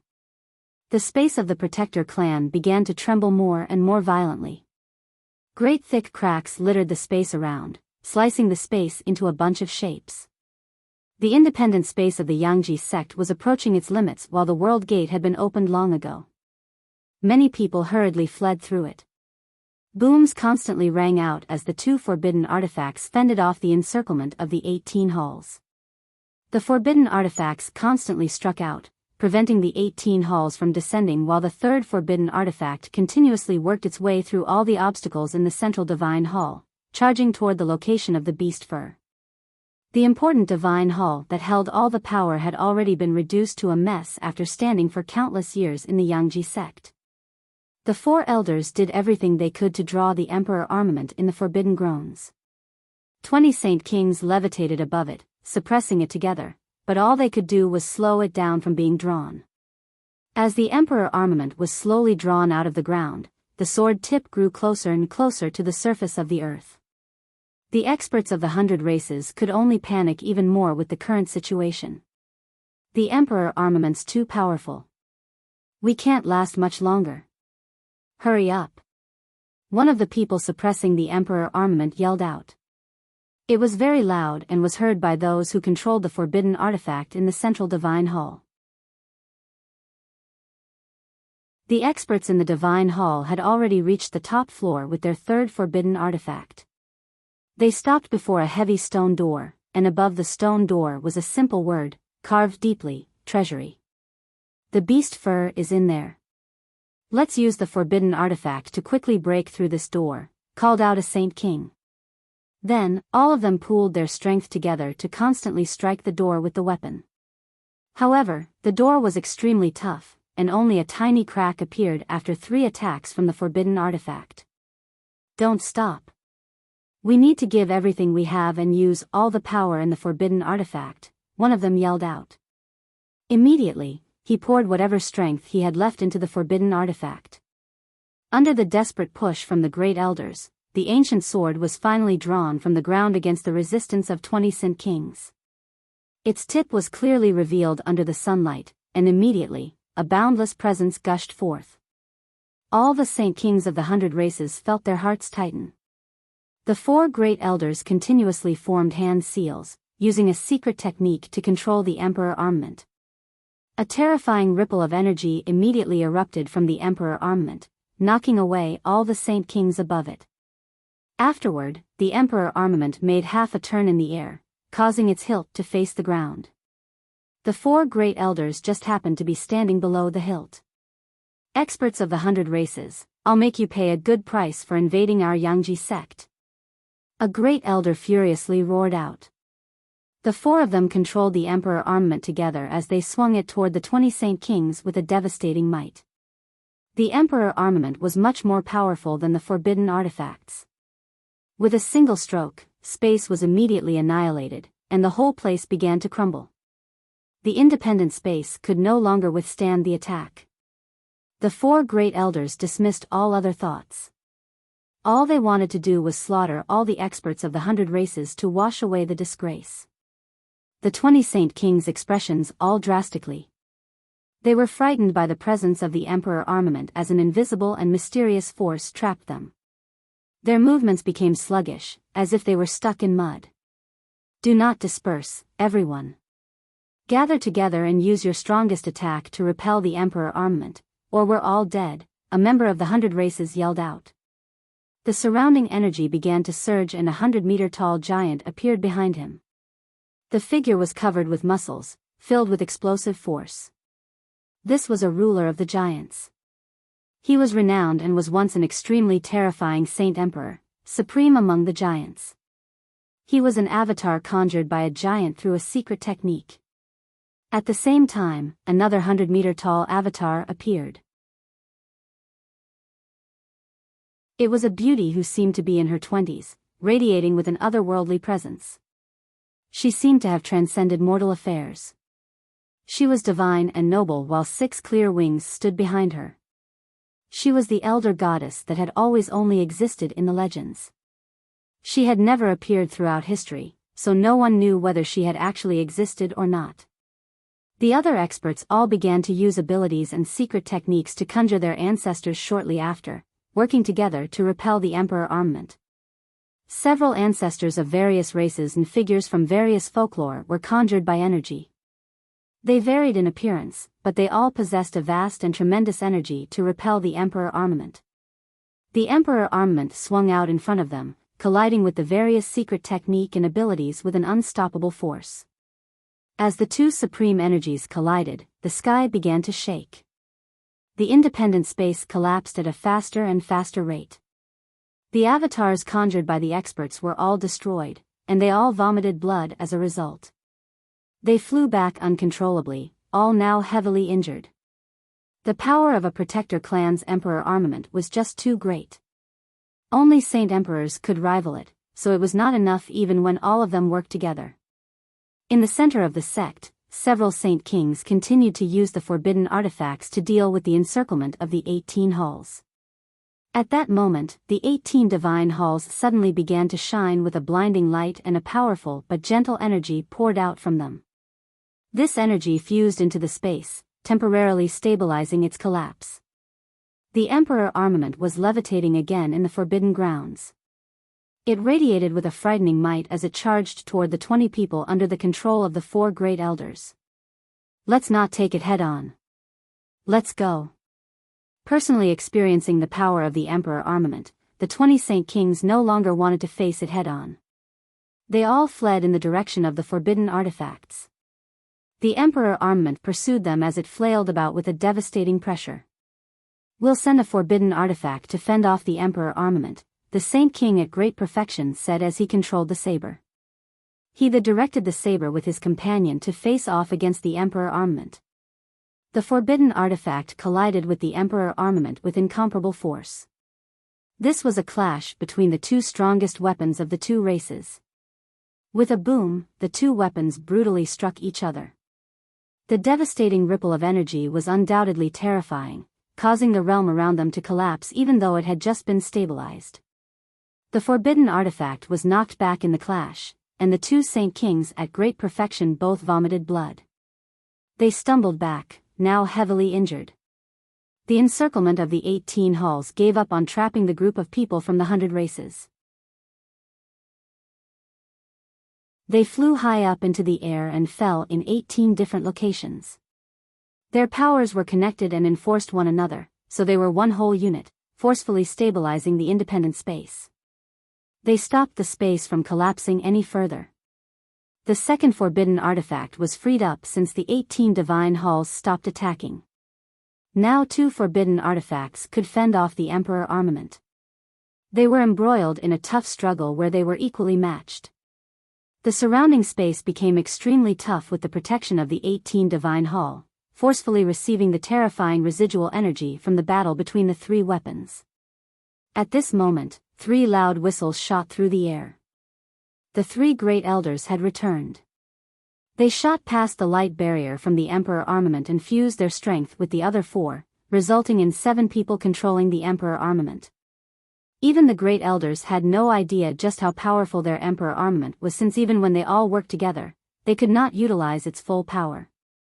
However, the Emperor armament would be able to display greater power with more people controlling it. The Emperor armament's presence immediately skyrocketed with the additional 3 great elders. It suppressed the 2 forbidden artifacts. We need to endure it. They will suffer great backlashes from using the Emperor armament, so they can't last for very long, explained a Saint King of the 100 races. They knew the weaknesses of the Protector clan's Emperor armaments extremely well.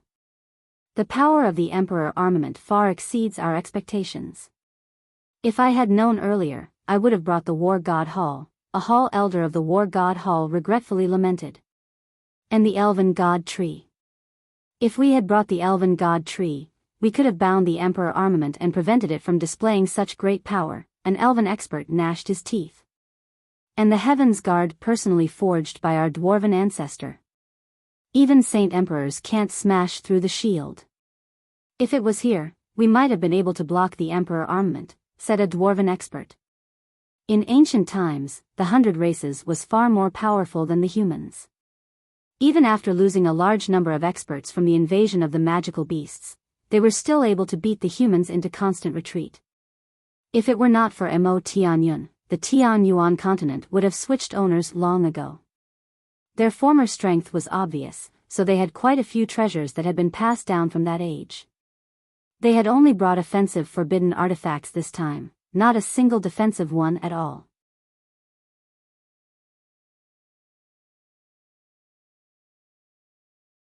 Chapter 1105, Founding Ancestor of the Tyrant's Blade School. At this moment, the experts in the central divine hall charged out.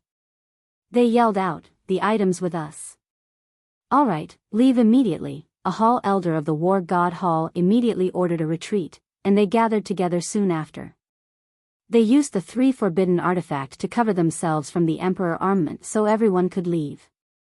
The Saint Kings of the 100 races made it out of the independent space inhabited by the Yangji sect and immediately ripped open a space gate to leave. The great elders did not want to let them go so easily, so they pursued them and controlled the emperor armament.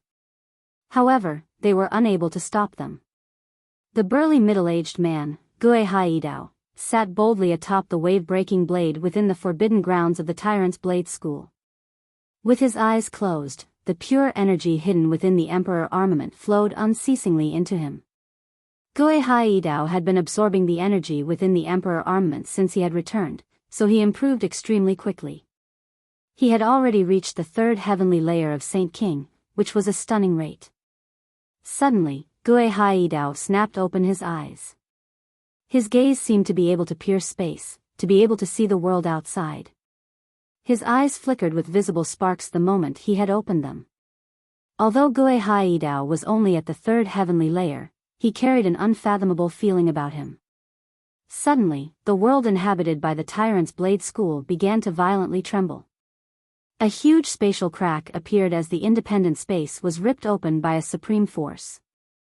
A group of 100 races Saint Kings charged in with a forbidden artifact. The bell of the Protector clan reverberated loudly through the entire clan. The whole Protector clan had become especially alert after Gue Haidao's return. They were afraid that the news would break out before their founding ancestor had fully recovered his strength and, hence, lead to the attack of enemies. As soon as everyone heard the bell, they gathered their focus and emerged from their dwellings at the same time. Even a few experts in seclusion immediately came out. The great elders in the central divine hall all walked out sternly. Their faces changed drastically when they noticed the identities of the invaders. They cried out, "Shit, it's the 100 races. They must have known that our founding ancestor has come back. They must want to eliminate our ancestor before he has fully recovered. I never thought that the 100 races would be so well informed. It must be because of the other Protector clans. They don't want our ancestor to recover and thus surpass them. We need to use everything we've been storing up and protect the ancestor no matter what. We'd rather die than have our ancestor be threatened." The great elders revealed their thoughts as determination flooded their eyes. At that moment, all of them had stopped considering their own lives. The invading Saint Kings used a forbidden artifact to pave a path toward the central divine hall. The 6 great elders all took control of a divine hall, flying threateningly toward the invaders. The great elders could not just charge up in a desperate struggle against so many Saint Kings. All they could do was use the resources of the Protector clan. The 6 divine halls all became 1,000 meters long, standing fearlessly like a mountain in front of the Saint Kings that charged over. Use the forbidden artifacts to break through their divine halls. An expert yelled out. Immediately, another 3 forbidden artifacts were activated. This party had brought 4 in total. Although the forbidden artifacts were not as powerful as the emperor armaments of the Protector clans, they were still weapons of former Saint Emperors that had been passed down since ancient times. Each forbidden artifact was controlled by 2 to 5 Saint Kings, and every time one of them struck out, the attack was no weaker than a Saint Emperor's attack. Boom! With a deafening sound, the 4 forbidden artifacts viciously landed on 4 divine halls. Rock was thrown into the air and a huge crack appeared on the tough divine halls. We don't have much time, so we need to move fast. Use the 4 forbidden artifacts together to attack a single divine hall and destroy one of them, ordered an expert who controlled a forbidden artifact. The 3 forbidden artifacts all changed their targets. At that moment, the 4 weapons all targeted a single divine hall and struck out as hard as they could. With a boom, the divine hall was shattered into pieces. Fragments were launched into the sky, and the Great Elder within it shot toward a nearby divine hall. However, before the Great Elder could approach the divine hall, a vast presence locked onto him. It caused the space around him to freeze at that moment. A Saint King of the 100 races much more powerful than him had begun attacking him, heavily injuring him in just a few strikes.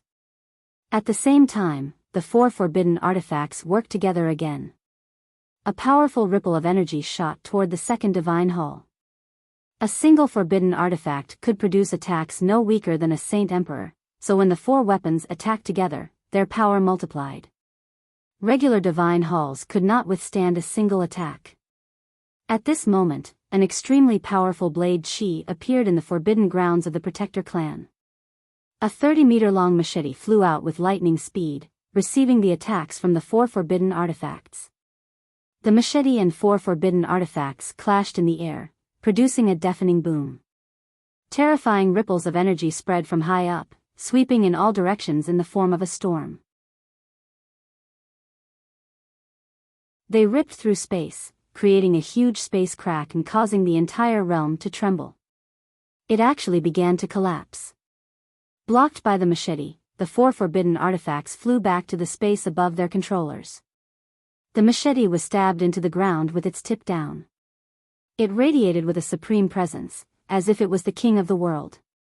Not only did the machete block the 4 forbidden artifacts and protect a divine hall, it deterred all the Saint Kings as well. That's the Emperor armament of the Protector clan. No, why is the power so much more powerful than what was mentioned in the records? A Saint King hoarsely asked as he stared at the machete. The records have mentioned that there needs to be several Saint Kings using a secret technique together to utilize the Emperor armament. They need to go through quite a long process as well, so the way it has appeared is completely different from the records, said a hall elder. Doubt filled him inside.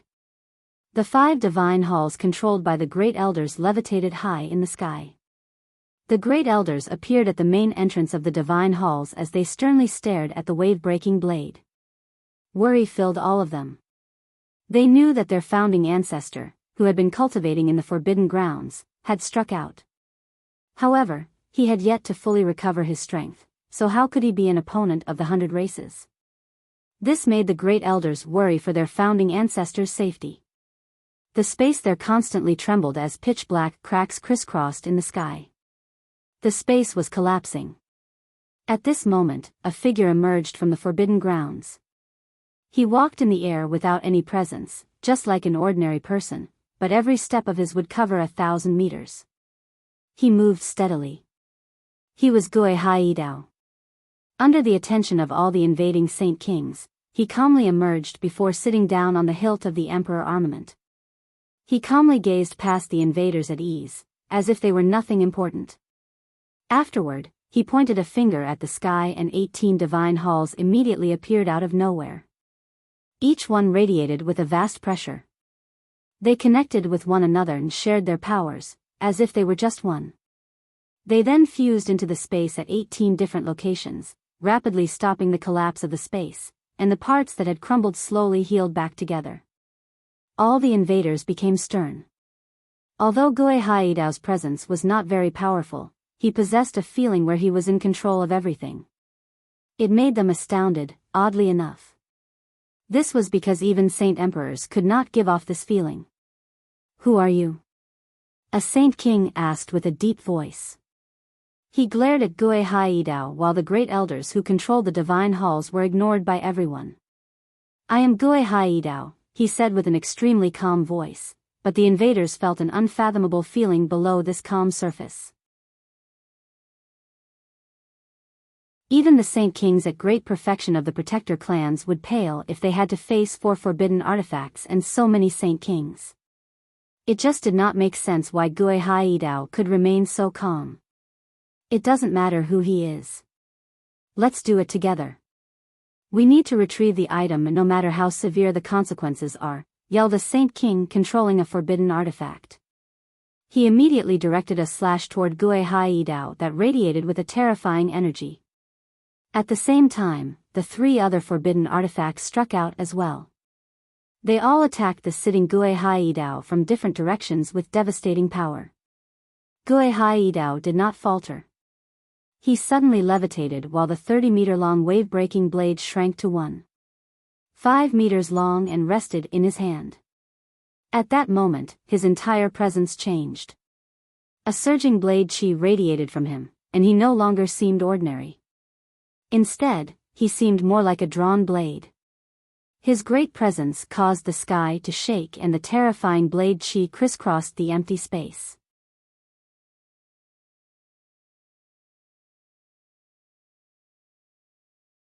Chapter 1106, Scaring Off the 100 Races. The wave-breaking blade was alight with a dazzling glow as a dense layer of blade chi engulfed Gui Haidao. He was protected by the Emperor Armament's power. Gui Haidao began to move.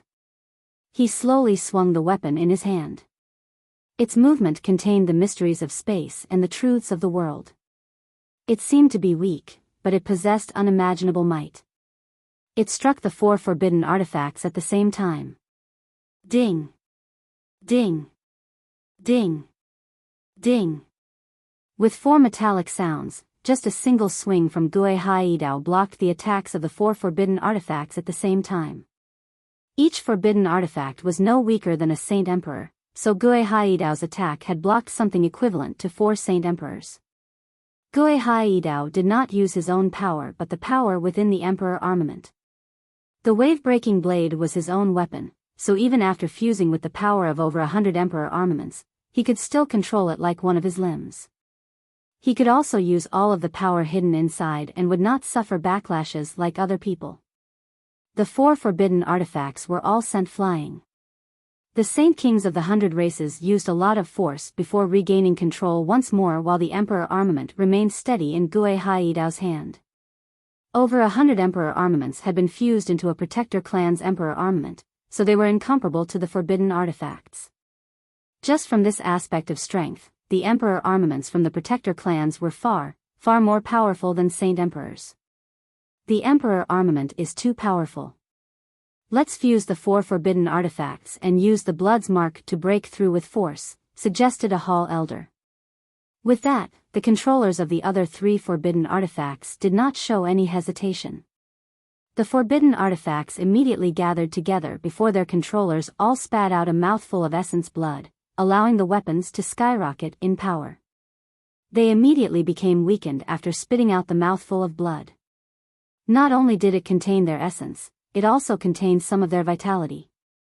It was a self-cannibalizing method to obtain more power. The terrifying energy pulsed from the 4 forbidden artifacts like dragons soaring into the sky.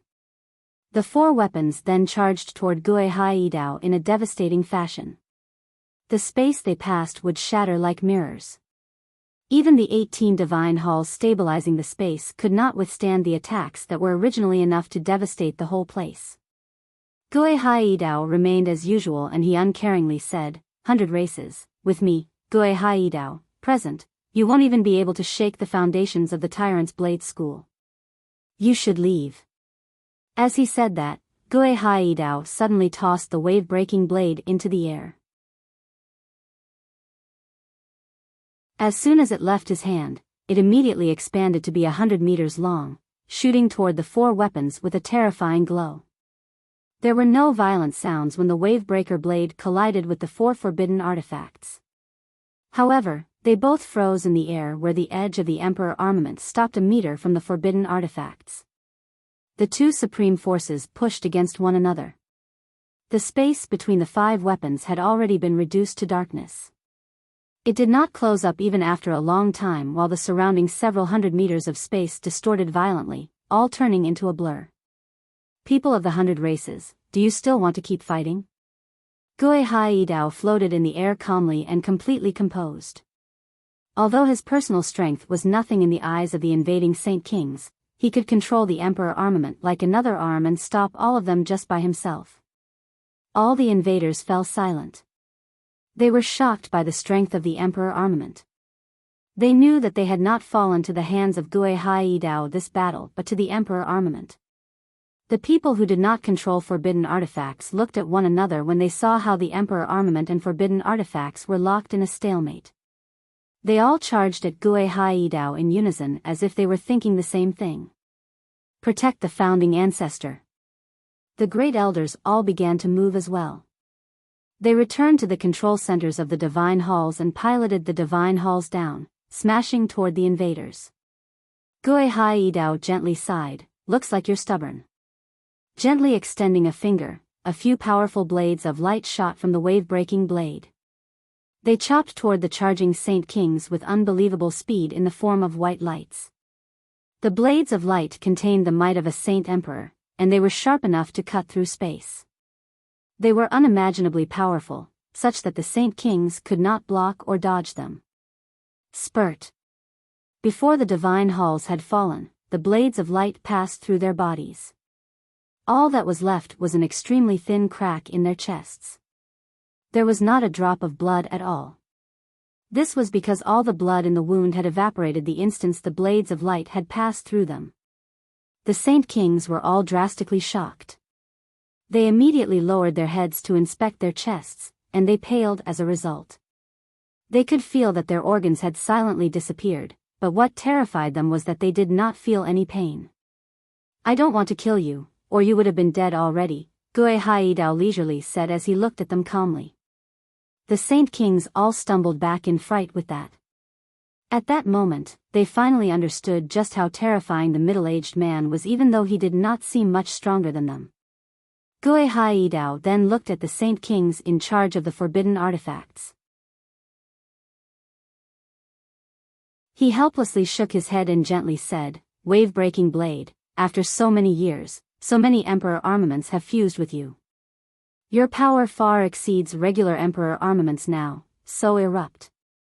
Show them your power." A gleam of light flashed through Gui Haidao's eyes, and the next moment, an indescribably vast power erupted from within the wave-breaking blade. It immediately disrupted the stalemate with the 4 forbidden artifacts, jolting them far off into the distance. They collided into 4 mountains in the distance, turning them into dust. The terrifying energy continued to spread toward the people in control. They were all knocked back as well and were unable to stabilize themselves. A sharp blade chi was also present in the ripple of energy. It passed through their bodies and heavily wounded them all. All the experts spat blood at the sky as they became sheet white. They had never been so shocked in their lives. 30 Saint Kings with plenty at great perfection, coupled with 4 forbidden artifacts, were actually not enough to deal with the Emperor armament of a protector clan. This was unbelievable. Impossible, this is impossible. This is definitely impossible. Emperor armaments of protector clans cannot be this powerful, a hall elder cried out. He was badly shaken. Disbelief was spelled out on his face. He had studied the Emperor armaments of the 10 protector clans in the records of the War God Hall, so he had an extremely deep understanding in regards to their strength. That's only because the people who control the Emperor armament are others and not the owner. They obviously can't utilize the true power of the Emperor armament. Even Saint Emperors can't. Gui Haidao said indifferently as he stood with his arms crossed. The wave-breaking blade had shrunk once more and had been stabbed into the ground beside him. It radiated with a supreme presence. The people of the 100 races did not understand what Gui Haidao meant. They refused to believe him to be the founding ancestor of the Tyrant's Blade School and the true owner of the Emperor armament. Retreat. A Saint King at great perfection waved his hand and decisively retreated. The other experts of the 100 Races dared not to stick around. They all glanced at the weapon by Gui Haidao with lingering fear before all leaving. They knew that their opponent had shown mercy, or he could have easily killed off all of them. The invaders swiftly retreated, completely vanishing in the blink of an eye. All that was left was a huge mess, evidence of what had happened before. Founding Ancestor, the 100 Races have actually tried to invade our protector clan. They've gone too far, so why not make them stay? Founding Ancestor, why not kill off all of them? If they all die, it'll be a great loss for the 100 Races. The great elders all arrived beside Gui Haidao and asked him courteously after the invaders had retreated. They were all confused, and at the same time, they were filled with shock. They have never imagined that their founding ancestor would be so terrifying before he had even recovered his strength. Gui Haidao gently shook his head and said, "The 100 Races aren't as simple as you think they are. The ones who support them are very powerful, such that we cannot afford to provoke them. Remember to be careful in the future and avoid taking the 100 Races on as enemies." The great elders became even more doubtful with that explanation. One of them said, "Founding Ancestor, the 10 protector clans along with Mercenary City are the most powerful organizations on the Tian Yuan continent. The Beast God continent has their 3 Saint Emperors and the Beast God Hall, but that doesn't mean we can't match up to them. The Sea race only guards their own territory and never fights with us. Just don't understand what exactly supports the 100 Races that we need to fear.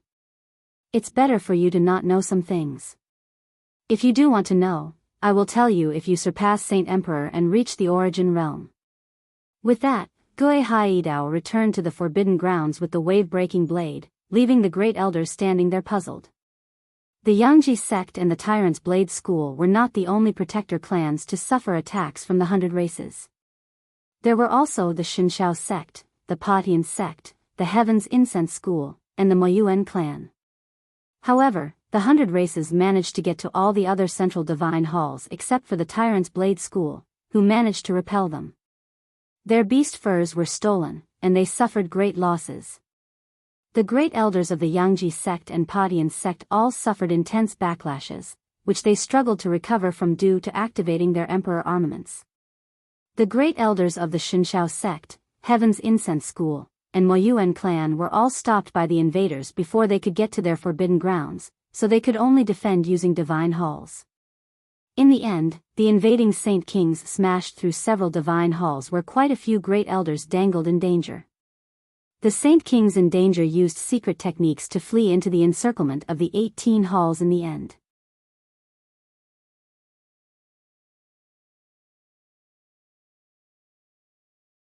Chapter 1107, Attacking Mercenary City. The 8 parties from the 100 Races attacked 6 protector clans and managed to retrieve 5 beast furs from them as well as the 2 that had been scattered across the continent. They managed to take back 7 pieces in total. After that, the 8 parties still were not satisfied. They gathered once more outside Mercenary City, using the forbidden artifacts to attack the city from above. Each party possessed 2 to 4 forbidden artifacts, so over 20 of them ravaged Mercenary City. The terrifying ripples of energy caused the earth to shake and the space to collapse. Mercenary City was immediately closed off from the attack of outsiders. Grand Elder Tian Jian personally led a group of elders to the city from their independent space, but when they saw over 200 Saint Kings outside the barrier, they all became extremely stern. This was almost all the Saint Kings of the 100 Races. Mercenary City was indeed very powerful since it was the only organization that could rival the 10 protector clans. However, it would have been a futile attempt if they tried to repel all the Saint Kings of the 100 Races just by themselves. Mercenary City was not in possession of a powerful emperor armament like the 10 protector clans. All they had was a divine hall with offensive capabilities from Mo Tianyun, but it could only be piloted by Saint Emperors. The attack from the 100 Races with more than 20 forbidden artifacts shocked all the upper echelon of Mercenary City. All their known elders were mobilized. The 2nd, 3rd, 4th, and 5th elders were all Saint Kings of the 8th or 9th heavenly layer, while the 6th, 7th, and 8th elders were all Saint Kings as well. The weakest one of them was at the fifth heavenly layer. All known Saint King elders of Mercenary City had appeared at that moment, sternly staring at the sky. At the same time, 6 disheveled, beggar-like old men in hemp clothing emerged from a space gate from an extremely desolate independent space. Their messy hair covered their faces, so their appearances could not be seen clearly at all. Only a few, deep wrinkles were exposed vaguely. Many elders of Mercenary City courteously glanced at the 6 beggar-like old men. They too were elders of Mercenary City, but they rarely ever appeared before people and never interfered with any matters of the city. They always remained secluded in an independent space, which was why almost no one knew about their existence. It's Elder Ku Bai and the others. I never thought they'd still be alive. I heard the 6 elders were people who came from the same era as Grand Elder Tianjian and that they're even older than the Grand Elder. They're all at great perfection and are only alive now because they've extended their lives by 200 years through the use of 10,000-year-old heavenly resources. However, they only have 100 years left, explained an elderly Saint King elder. Nowadays, it was extremely difficult to reach Saint Emperor. The various Saint Emperors were gradually whittled down, with the 10 Protector clans and Mercenary City experiencing the decline the most. They had always had Saint Emperors since the ancient times where a new Saint Emperor would be born immediately after another had passed away. However, it had already been over 10,000 years since a Saint Emperor had appeared for the 10 Protector clans and Mercenary City. The only Saint Emperor was the Path Lord of Carnal Desires, an exile of the Pure Heart Pavilion. He had only reached Saint Emperor after creating his Path of Carnal Desires. As a result, Saint Kings at great perfection were almost invincible in the present day that lacked Saint Emperors. Including Tianjian, 7 Saint Kings at great perfection had appeared this time. This hidden strength was far greater than any Protector clan. The 6 beggar-like Saint Kings stood beside each other. They did not radiate any presences, as if they were fused with the surroundings. They seemed to be like a world of their own where they reigned supreme. A heavy pressure would radiate from them unconsciously. Their eyes shined like torches. Although they all seemed ancient, they were brimming with energy. Their sharp gazes were like swords, causing the space before them to slightly twist. Has the 100 races gone crazy to attack our mercenary city? Looks like the 100 races find their days too peaceful. We can't let them do this. Summon all the experts immediately and send them to suppress the 100 races. A few Saint Ruler elders of Mercenary City all righteously discussed the situation. They were utterly furious. The Saint Kings of Mercenary City all silently stared at the 100 races as they attacked the barrier, but a cold light flickered in their eyes. The 100 races had sent over 200 experts this time, and they were all Saint Kings. They had even brought over 20 forbidden artifacts. This was not something the dozen or so Saint Kings of Mercenary City could repel. All they could do was use what had been passed down from ancient times. They can't break through the barrier. Even Saint Emperors can't conquer Mercenary City. Immediately contact the 10 Protector clans, the ancient clans, and the people of the 3 great empires. The experts of the 100 races have boldly invaded, so get them to provide reinforcements immediately. We need to defend our continent's dignity, Tianjian said. He was extremely composed. Yes, Grand Elder. The news of the 100 races invasion was sent to the Protector clans, ancient clans, and 3 great empires through secret techniques, which immediately lead to a huge disturbance. The 4 Protector clans that had not been attacked, the Yuan sect, the Heartless School, the Changyang clan, and the Pure Heart Pavilion, sent all their experts, directly ripping open space gates to provide reinforcements. The 5 Protector clans that had had their beast furs stolen were even more straightforward. They all dragged their injured bodies over to Mercenary City with their Emperor armaments, swearing to fight the 100 races to the death. After breaking into their central divine halls, not only did the 100 races take the beast furs, they even ransacked them, robbing them of a large amount of treasure. They suffered an extremely severe loss. The ancient clans and 3 great empires all sent Saint Kings for reinforcement. Only the people from the tyrant's blade school did not appear. At the same time, the barrier of Mercenary City displayed its might as well. It began to glow brighter than usual. It did not begin to attack the invaders, but instead rebounded all the attacks that landed on it. The forbidden artifacts were treasures passed down from ancient times. They were the weapons of former saint emperors, and they were so powerful that several saint kings were needed to control just one. Each weapon could use attacks at the level of saint emperors, so a rebound from the barrier was equivalent to the 100 races sustaining the attacks from over 20 saint emperors.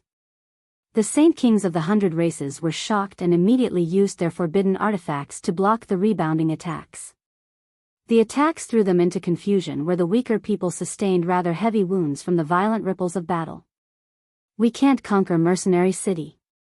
Retreat, an expert of the 100 races gave a decisive order. All the reinforcements had arrived, so they knew that if they stayed any longer, there would be a vicious battle. The casualties would be innumerable. All the experts of the 100 races did not become too absorbed in battle. Before the reinforcements could completely encircle them, they ripped open space gates and left. The 100 races had retreated out of the Tianyuan continent, but the disturbance they had caused this time was undoubtedly gigantic. Although it did not affect the medium or low-level cultivators, it shocked all the high-level experts. The 5 protector clans that had been ransacked were impacted and fell into a fury. Their anger and killing intent reached an utmost limit, swearing to mobilize the entire continent to wipe out the 100 races. Soon afterward, representatives of all the major organizations on the continent held a meeting that had not occurred in several tens of thousands of years.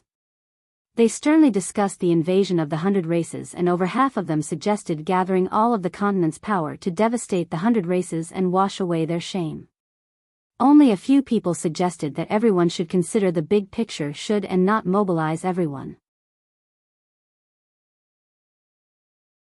It led to an extremely intense argument between both sides. In the end, a great elder from the Tyrant's Blade School came to Mercenary City and expressed that their protector clan would not be taking part in the expedition. He also explained that although the 100 races had weakened now, their heritage was extremely rich and no weaker than the Tianyuan continent.